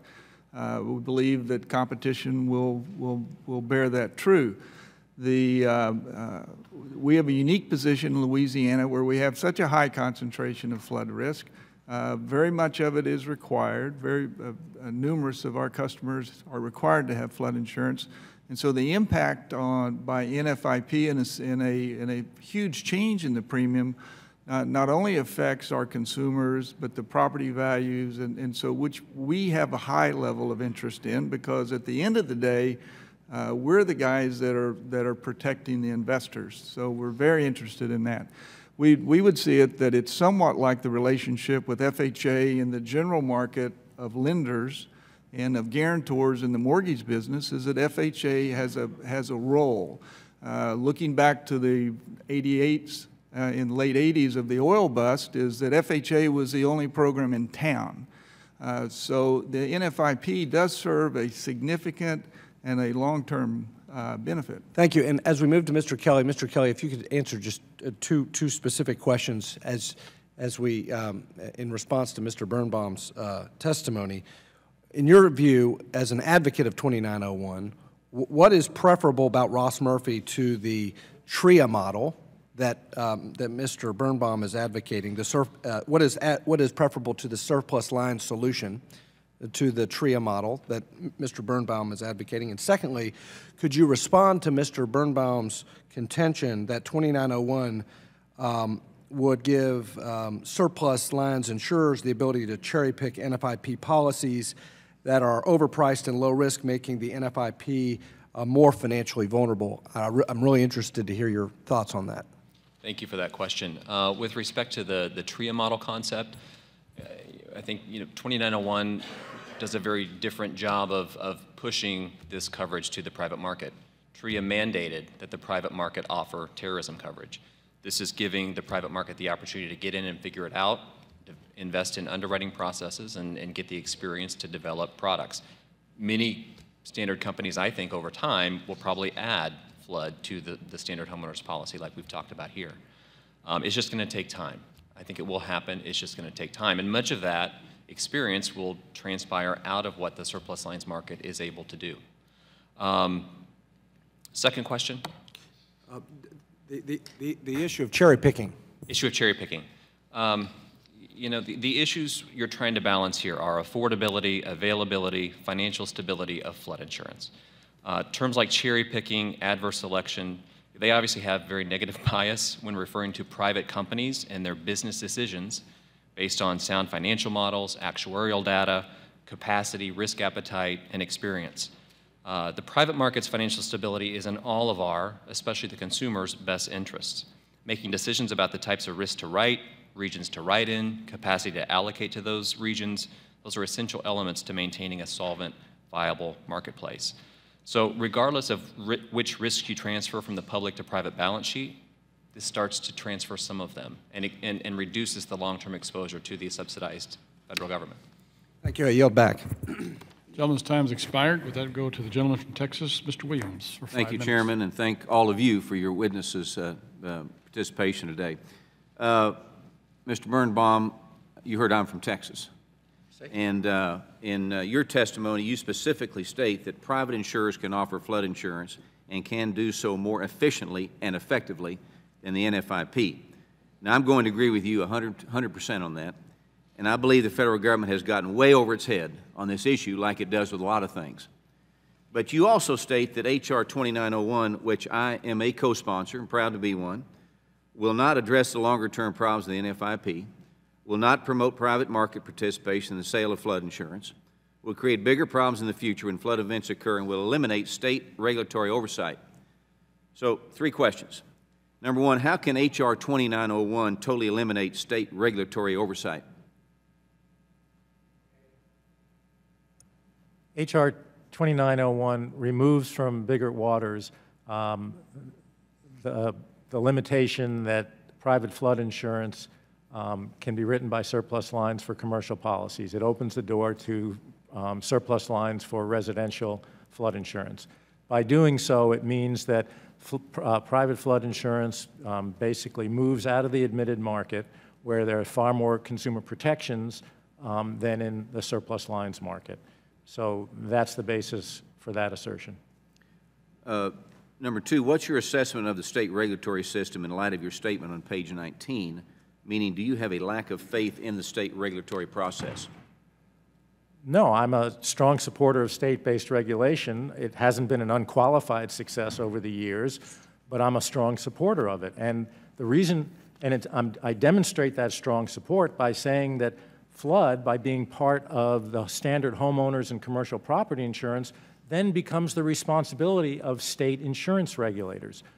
What H.R. 2901 does is it creates this, continues this Rube Goldberg apparatus of constricting the NFIP, giving them all sorts of requirements and constraints, giving the state-based regulators certain responsibilities, but the overall thing makes no sense. If you want to get to a sustainable future, then you utilize the private market, but give them the full responsibility overseen by state-based regulation. Don't include this NFIP that is required to provide sort of subsidized insurance, which gives the private sector then the opportunity to say, well, we're only going to take this most profitable business. We're going to leave the more risky and the less profitable business to the federal government. So you're privatizing profit and socializing the risk. That is exactly the thing that's outraging people all over the country. It's the type of crony capitalism that basically says, look, we're going to give one group of people, the government advantage instead of trying to create a level playing field for everyone. How would the state regulation of flood insurance differ from the state regulatory process for homeowners insurance or other insurance lines? Well, right now, for surplus lines, what Commissioner Miller and others have said is they regulate the financial condition of the surplus lines insurer, and they have some ability to regulate sort of marketplace misconduct. But they don't have the ability to ensure that policy forms are not misleading or deceptive. They don't have the ability to ensure that rates are not unfairly discriminatory. And more important, they don't have the ability to make sure that the NFIP meets its goals. So you have federal requirements for flood insurance, and you're essentially delegating part of the responsibility for ensuring that to the state-based regulators. And while I'm a big supporter of state-based regulation, there have been some notable failures. If we look at private mortgage insurers, we saw that in the financial collapse, private mortgage insurers failed. Those were under the purview of state-based insurance regulators. So we're not talking about a pristine record here. But I have faith in state-based insurance regulation if you give them the comprehensive tools to do it, not the piecemeal approach of 2901. I'm a private sector guy. I'm in the retail business, and I can tell you, counties I represent in Texas, we've had a lot of flood problems, and the way to get it right is turn it over to the private sector. Let the private sector compete. Let the consumer drive the industry, not the federal government. And I think you'll see prices will be right, service will be better, and I'm happy to be on H.R. 2901. Mr. Chairman, I yield back my time. Gentleman yields back. With that, the gentlelady from New York, Ms. Velasquez, is recognized for 5 minutes. Thank you, Mr. Chairman. I'm sorry I wasn't here to listen to your testimony, but I was in a markup of in the Small Business Committee. See, we just finished, but I want to thank you all for being here. And I have just one question to Mr. Bradshaw. My district in New York City, which encompasses communities on New York City's Lower East Side and Red Hook, were especially hard hit by Superstorm Sandy. In a January 2014 report published by the GAO, some stakeholders noted that the rate increases associated with private sector flood insurance could lower a home's market value. Some stakeholders also expressed concern that whole communities with a high risk of flooding, like those in my district, could become economically unviable if the increase in premium rates makes flood insurance unaffordable for too many residents. Mr. Bradshaw, how do we ensure premium rates on flood insurance do not rise to such a level that it causes home ownership rates to decline, particularly in vulnerable communities? Certainly, we've had some similar experience with Hurricane Katrina, and our part of the country and the Gulf Coast is very much at risk, just as you, and certainly taking nothing away from the flooding that's taken place on the Mississippi River in Missouri right now as well. People are in harm's way.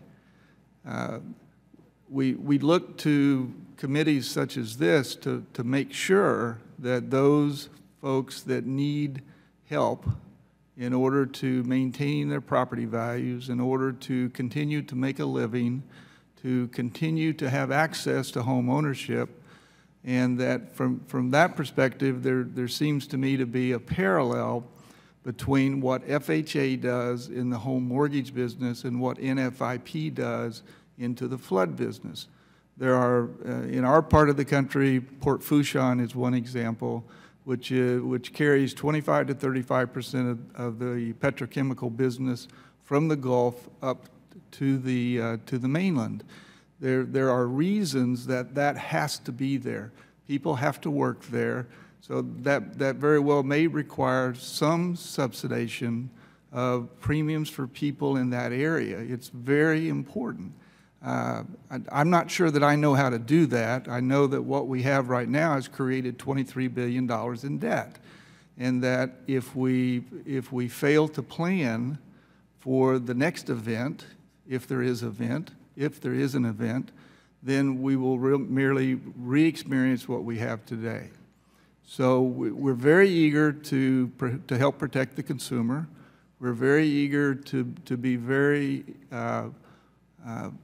interested in verbal to help protect the consumer, because without them, then our business goes away.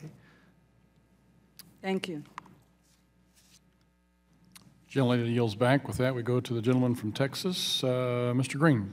Thank you very much, Mr. Chairman, and I thank the witnesses, and of course, I always thank the ranking member for her leadership on these issues. I lived through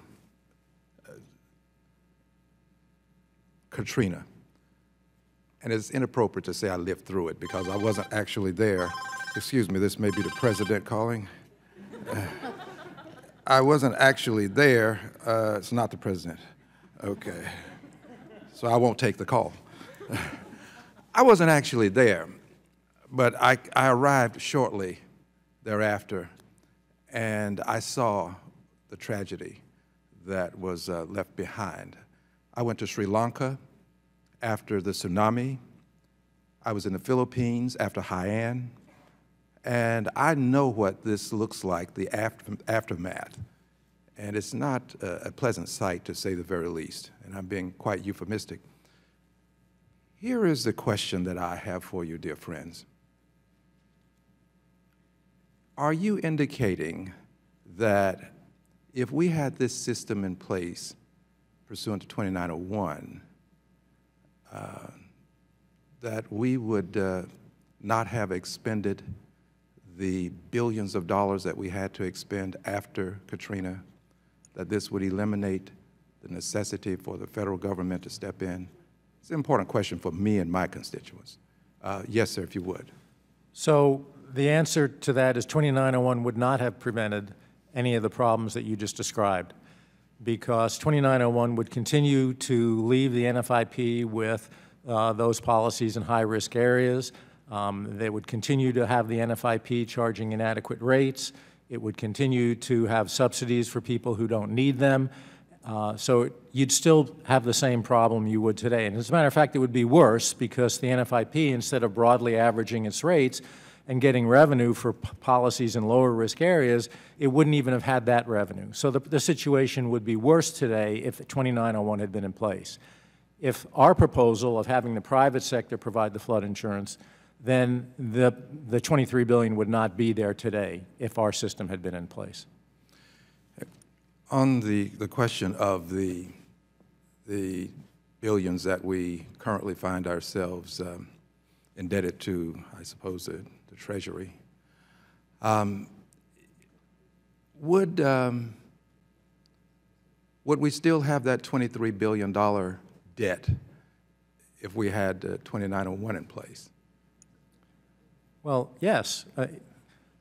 The $23 billion is not going to go away under the existing situation, and it's certainly not going to go away under 2901. It's going to get worse under 2901 because the private sector is going to take the most profitable of the policies. Remember, I told you earlier that the NFIP puts things into 30 risk categories, with 1 being the lowest risk, 30 being the highest, and then averages that. The private sector is going to come in and take 1 through 14, leaving the NFIP with 15 through 30, the most risk. So the NFIP is going to have almost just the same risk, but much less revenue. So the situation is going to get worse for the NFIP. It's going to let the private sector cherry pick the most profitable policies that are out there. What's needed is to give the private sector the responsibility to handle the entire problem, which is price all of the policies. There's always going to be an issue with affordability, right? There's just no way about it. But you can't have affordability addressed through the insurance pricing system. When you underprice insurance, you create incentives for people to invest badly. You invest in areas where it's not sustainable. It's critical to have risk-based pricing.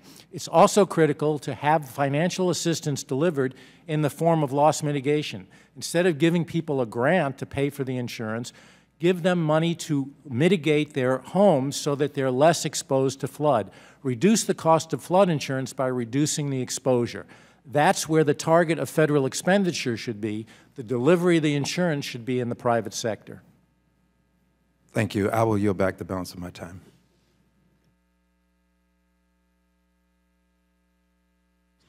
Gentleman yields back. With that, we go to the gentleman from Florida, Mr. Murphy. Recognized for 5 minutes. Thank you, Mr. Chairman. Thank you, Ranking Member Cleaver, for today's hearing. Ranking Member Waters, thank you for your leadership on this. And Mr. Ross, who's now left, thank him as well for his cooperation, working in a bipartisan manner to make some progress here. And I very much appreciate the input of all the panelists today, the witnesses, for this important discussion, hearing all your comments, all your thoughts. And bottom line is how can we provide more affordable flood insurance options for people all across the country? You know, this legislation that we're discussing, the Flood Insurance Market Parity and Modernization Act, which I've sponsored with my good friend and fellow Floridian, Mr. Ross, aims to do just that. You know, this act would provide more choice, greater competition, and less cost in the flood insurance market.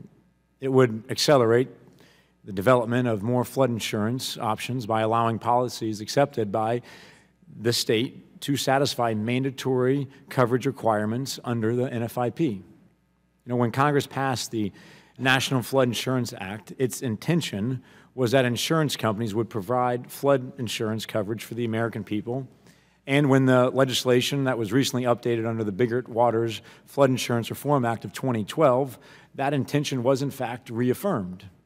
You know, however, due to the, I'd say, lack of legal clarity on the particulars of the insurance policies allowed into the program, most lenders have not accepted private flood insurance to meet mandatory coverage requirements.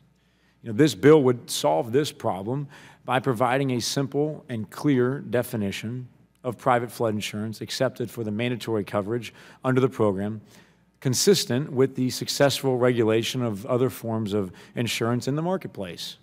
You know, that which is issued by an insurance company, licensed, admitted, or otherwise approved to engage in the business of insurance in the state in which the property is located.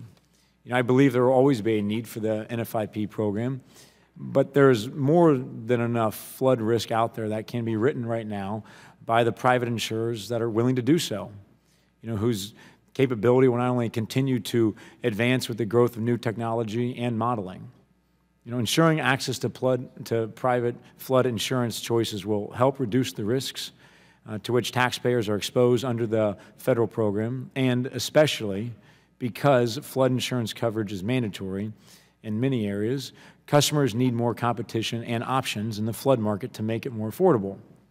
So I ask that my colleagues on both sides of the aisle support this legislation to give our people, our constituents, more choice, greater competition, and ultimately less cost when it comes to flood insurance. You know, I came to Congress, as did most of us here, to work with everyone, no matter what the party affiliation, and to solve problems. I think this legislation is one example of an area we can actually make some progress in this last year of this administration, and I urge my colleagues to do so. In my remaining time, question for Mr. Kelly. You know, one of the topic of discussion that we had in this, conversation, writing this legislation, dealt with surplus lines in their role in this. Approximately how many surplus lines, if you know off the top of your head, flood insurance policies in Florida have been accepted for the purposes of NFIP mandatory purchase? You know, I've got the Florida data here somewhere. I've got it combined with 6 states, actually. Okay. In 2014, $134.1 million worth of flood insurance premium written in those 6 big states: Florida, California, Texas, New York. 32.9 million of that, 24% of that, covers residential property. Mm-hmm. And of that category, only about 29% represents primary coverage, the balance being excess coverage on a personal residence. Okay. So it's still a relatively small share of the overall surplus lines market. It's less than 1% of the $40 billion market nationwide. Okay. Mr. Birnbaum, in your opinion, how does this differ from homeowners insurance? You know, both seem to be intended for the same thing, where that's protecting the loan in an event of a disaster. How do you see the difference? I don't. That's why our proposal is to require that the homeowners insurance policy cover the peril of flood. That would deliver that coverage far more efficiently than through the requirement of a second policy. It would mean that everybody gets the coverage that they expect and pay their fair share for that coverage than under the current system. And private flood is already being provided by the admitted market to a greater extent than the surplus lines market. As I mentioned earlier, force-placed flood, there's more force-placed flood written by admitted carriers than the surplus lines numbers that Mr. Kelly described. So it's not as if it's unfeasible for admitted carriers to write flood. It's feasible. The question is, what's the best way to nudge the private market into this? And in my view, the best way is to require the coverage of flood in those homeowners and commercial property policies, because that accomplishes a variety of things, including problems with the NFIP, as well as fairness issues and promoting loss mitigation. The problem with 2901 is it addresses a very narrow issue, but can create problems in other areas of the flood program. Thank you. Gentlemen's time's expired. We're going to go for a second round. I think everybody's got maybe just 1 or 2 questions, so it shouldn't be too long. We do have votes coming up here shortly. So with that, we go to the gentleman from Kentucky, Mr. Barr, recognized for 5 minutes. Thank you, Mr. Chairman. And just to follow up on an issue, there's a pretty good consensus here that we need to incentivize more private participation in flood insurance, obviously. But beyond the Ross Murphy approach to bring in more surplus lines, companies that write NFIP policies currently have to sign this non-compete clause, which pushes these companies to the sidelines in terms of developing and offering private flood insurance policies. For any of the witnesses who are interested in this, would you support language in H.R. 2901 or other legislation that would eliminate this non-compete clause that's currently required by FEMA? So the answer to the question is you can't eliminate the non-compete clause without doing anything else. Because if you eliminate the non-compete clause, then you have a situation where the company is selling policies for FEMA and also selling its own flood policies. So what the company will do is it will make its evaluation of what the riskiest policies are, give those to FEMA, the most profitable ones are the least risky, and keep those. So what you have is essentially adverse selection. So there's a reason why there's a non-compete clause. That's an example of, well, we'll try to address one narrow issue without looking at the broader problem. You really need a comprehensive approach, and the comprehensive approach is The private market provides flood as part of the the residential and commercial property insurance. Subject to the standard state-based regulation, the NFIP transforms to a catastrophic reinsurer role. And that enables all of the players to participate, private markets, the state-based regulators, alternative capital, and it puts the federal government in a role of focusing on loss mitigation, which is the long-term solution to addressing flood problems.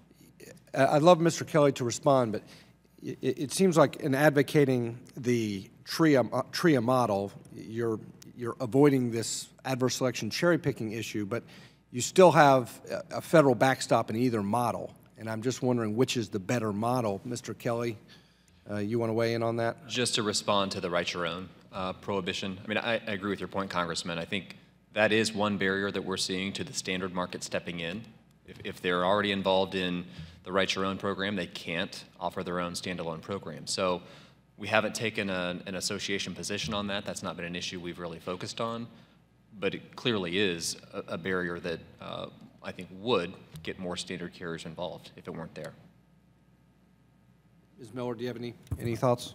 Congressman, we also are in the same position. The NEIC hasn't taken a look at this issue. I think it's one of the issues that as we look at the NFIP program and potential recommendations we would make to modify that program, this would be one of the things we would look at, but I do think it's a very interesting issue to look at. I think from our perspective, 2901 would be a great first step to, and if we could do that quickly, then I think having the conversation about changes to NFIP would make a lot of sense as well. One thing, let me just follow up with one final question. You know, Mr. Birnbaum is making the argument that the Ross-Murphy bill would actually exacerbate the financial solvency problems of the NFIP. I think we all agree we don't want to get the NFIP in more financial distress than it already is. So, as advocates of the Ross-Murphy approach, do any of you all, Ms. Miller, Mr. Bradshaw, Mr. Kelly, want to address that issue? I'd be happy to. You know, I think the issue of cherry picking is certainly a concern and something that we would recommend we monitor going forward. But right now, as I've said a few times, I mean, this market is very small. There's just too little data, I think, at this point to know how the market's going to react going forward.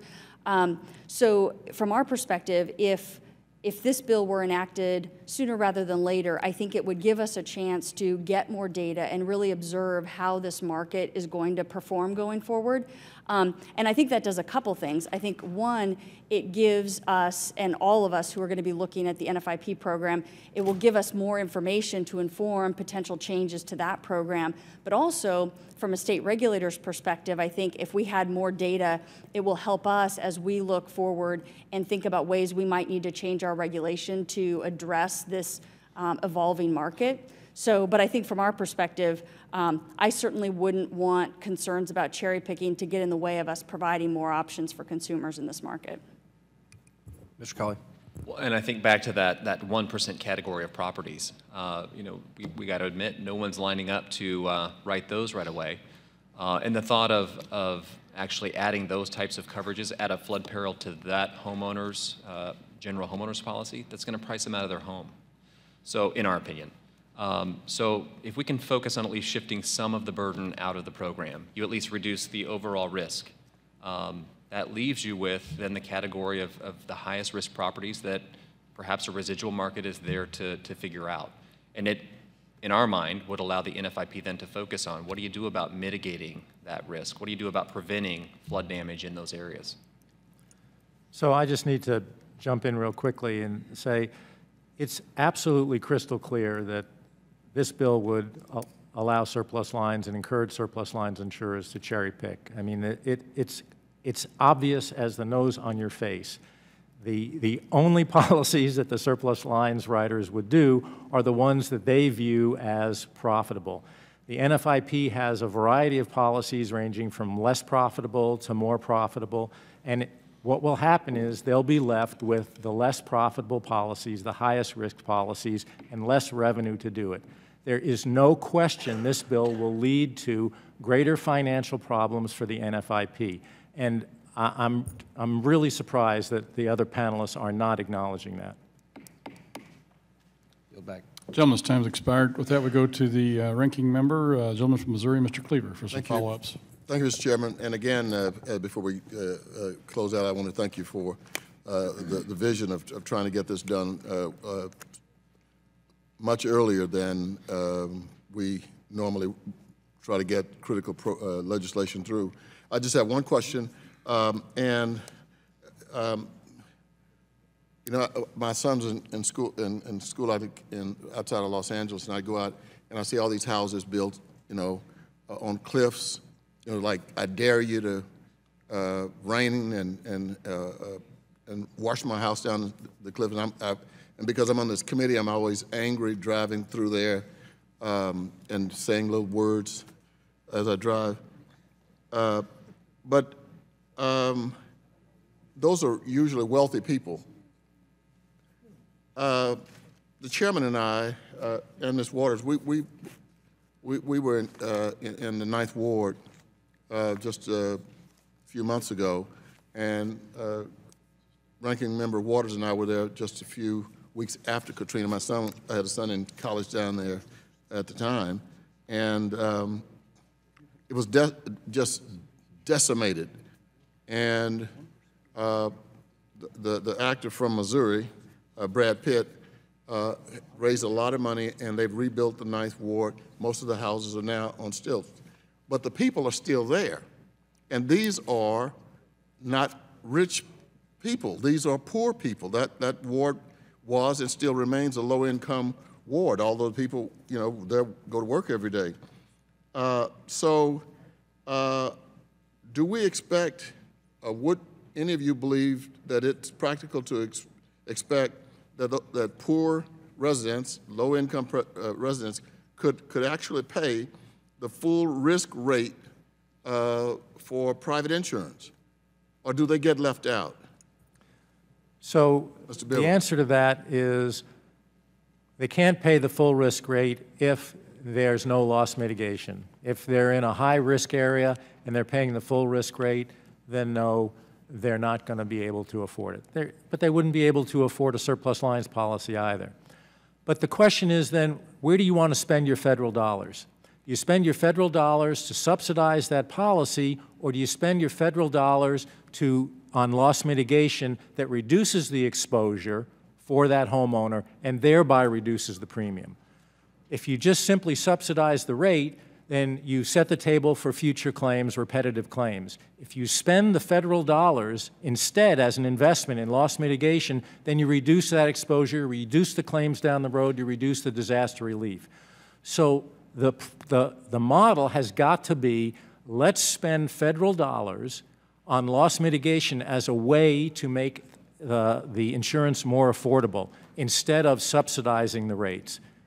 That's not a long-term solution. Subsidy is not a long-term solution. Loss mitigation investments are.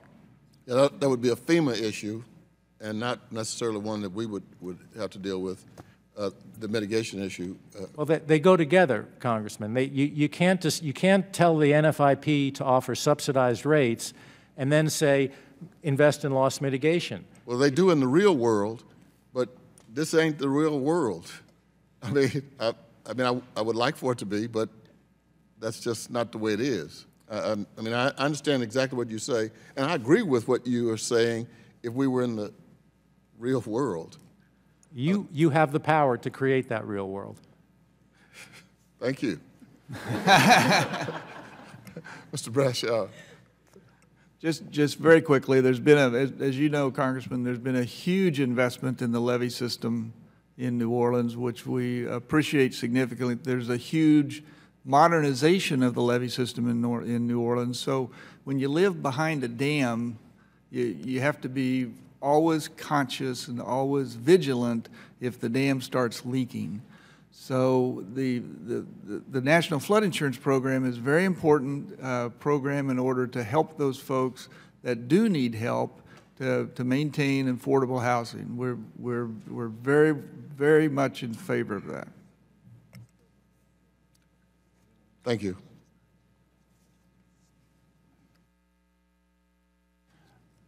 Gentleman yields back. With that, I've got just a couple of follow-ups. Mr. Kelly, you know, during the course of the discussion, you indicated that we got 1% of the policyholders create 30% of the loss. And Mr. Birnbaum's been talking about those guys, and how do you adequately rate those folks? How do you fund them? How do you not fund them? His suggestion is you, through mitigation, take that 1% and reduce it down as much as you can, I guess. So my question is, do you believe, because today we're talking about how we can shift from what we have now to a more private market solution. Do you believe that if you take that 1% out, the other 99% of the policies can actuarially be structured so that those 99% can afford the coverage and take care of that other 70% of the risk? You know, I wish I could answer that question. I'm not the actuary in the room. I think there's a large percentage of it that you can. What percentage, I can't quote you. Because it would seem to me that that would be a key point. If you could take, because if you got 1% causing 30% of the problems, right. That's the group that's your headaches. That's where your risk is. So if you can take the other 70% of the risk and divide it among the 99% of the policyholders, it would appear to me to be able to find a way to fund this that would be affordable. So my next question would be, as someone who represents the industry and sees opportunity, how long do you think it would take for the market to transition from where we are to where they'd be willing to take this 99% of the policyholder risk on? Let me start by saying it's going to take that transition to figure out how much of the 99% can transition. But that's going to take some time. Well, we have the transition period, but how long do you think it'll take? I mean, is there, number one, I guess, is there a willingness within your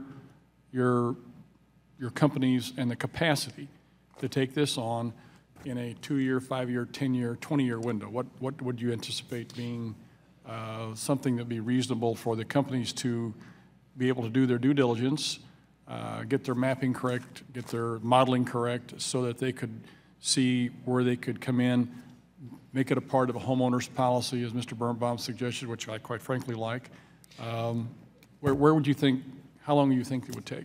Because one of the concerns that we have as a committee is if we're going to try and go from here to there, right, we need to have an idea of time-wise. Right. And testimony today is very important to us to be able to do that. And I'm not going to hold you to it, sure, but it certainly gives us a guideline to begin discussions. Well, I would say that there's capacity already there. I mean, as the commissioner already testified, most of what we're seeing transition out of NFIP is to surplus lines carriers now. So there is capital there. There's a lot of capital in surplus lines. But long term, our model, we wouldn't expect that business would stay in surplus lines for a very long time. Many types of coverages evolve out of surplus lines into the standard market. That's how the model works. That's how the market should work. What you're saying is eventually would go into Mr. Birnbaum's model of being a part of the homeowner's policy itself. I think you are. Eventually, as the standard market does their own investment in technology and modeling and expertise with the risk, I think you'll see many of them start to add that peril to their standard homeowners policies. It's that time between now and then that our market acts as the residual market. Okay, thank you. Let me yield to the gentleman from New Jersey, Mr. Garrett, for 5 minutes. Yeah, thanks, and I won't use it the whole time. Thanks for the panel. We were following some of yours back in the office, so. But just to play off of your points, so I guess I'll throw it out to Mr. Kelly, and I know it's, in some sense, putting on the spot is trying to be the actuary in the room. And what do they say about actuaries? That those are the people that found being a CPA was just too exciting, something like that. So, in any event, so the question that you posited was what? So if you did it with 1%, 99%, what would the situation look like? And your answer was, couldn't exactly say for sure, but I'm guessing that if you did it that way, that for the 99%, anybody else can chime in on this, I'm guessing that for the 99%, that it would be a more favorable rating structure for them than it is right now, right? So, I mean, in New Jersey, if I'm in, I'm not, but if I'm in that 99% right now, after the last go-around with the maps and what have you, I'm seeing my rates go so high that I'm having to sell my place, is what not me, but the people back in Jersey are finding that if you went to this 1 to 99 situation, theoretically, my premiums might be more reasonable. You want to say that? And maybe Mr. Birnbaum too. Yeah, I don't think that. Is that true or not? Well, here are the facts. There are 5.2 million NFIP policies, and there's well over 1 million that are subsidized. And that's and the exact number isn't known because there are a bunch of policies that not only are pre-firm subsidized, but also grandfathered subsidized. Good point. So you're talking about 20 to who knows what % of the policies are subsidized. So to suggest that if we take out the 1%, somehow that all of a sudden it's become affordable for the 20 or the 30% that where it's currently subsidized, that's just not going to happen. So you cannot create affordability strictly through the insurance pricing mechanism. So there's always going to be a situation where some consumers can't afford a risk-based price, and you need some assistance from outside the system. Well, we don't, for example... That gets to the second point of the question, because I get that, but then perhaps some of those people are living in areas that maybe are just not a risky or overly risky place to be, and that has to be taken into consideration as well. But is there a difference? Does anyone think that there would be a difference if you go to that direction, either 100% or 1 to 99%? 1 to 99%. As far as the mitigation, I heard some of the talk before as the necessity for mitigation. Would there be a change in the mitigation processes on the private sector versus the public way that we do it right now? Oh, absolutely, Congressman. For the better? If the private sector were responsible for flood insurance as part of the homeowner's policy, they'd have an incentive for loss mitigation that they simply don't have right now. Okay. So you would see things like partnerships for loss mitigation. You might see multi-year homeowners policies that are where the loss mitigation is financed with a loan that's paid for from the discounts. Okay. There's opportunities for innovation that simply aren't going to occur by saying, let's hope the private sector gets involved if the surplus lines puts its toes in the water. Well, with that, I'm going to yield back. I see I'm over time, so... Mr. Bradshaw, I'd like to respond. Oh, sure. Yeah, go ahead. Just a real quick response. Of course, we now experience 5% named storm deductibles on hazard insurance in our particular marketplace, and so we continue to have that risk, and as a lender, then we accept part of that risk, and that's typically what we're seeing, unless you buy down to 2% named storm. Now, that's not flood insurance, but that's the hazard insurance, and there's not much loss mitigation on hurricanes. Gotcha. I thank the chair. Just as a follow-up comment, I think, to Mr. Birnbaum's point, I think if you wind up with the private insurers trying to figure out what to do with the 1% and say you can incentivize that group for mitigation by saying if you do these things, we will drop your premium, and therefore you can have an impact in that way, I believe, as well. So it's a fantastic and fascinating conversation we've had this morning, and I certainly want to thank all of the witnesses. You've answered a lot of the questions that we've had. You've given us a lot of food for thought. You've kind of broadened our scope of what we're trying to find here and trying to look to do, trying to see once how we restructure the program, what we can do, what the private sector is willing to do, how different innovations can be a part of this, regulatory-wise, how this can be overseen to make sure that the consumers are protected, yet there's adequate provisions and policies that to provide coverages that are real and meaningful. So thank all of you. So without objection, all members will have 5 legislative days within which to submit additional written questions for the witnesses to the chair, which will be forwarded to the witnesses for the response. I ask our witnesses to please respond as promptly as you're able. Without objection, all members will have 5 legislative days within which to submit extraneous materials to the chair for inclusion in the record. And with that, hearing is adjourned.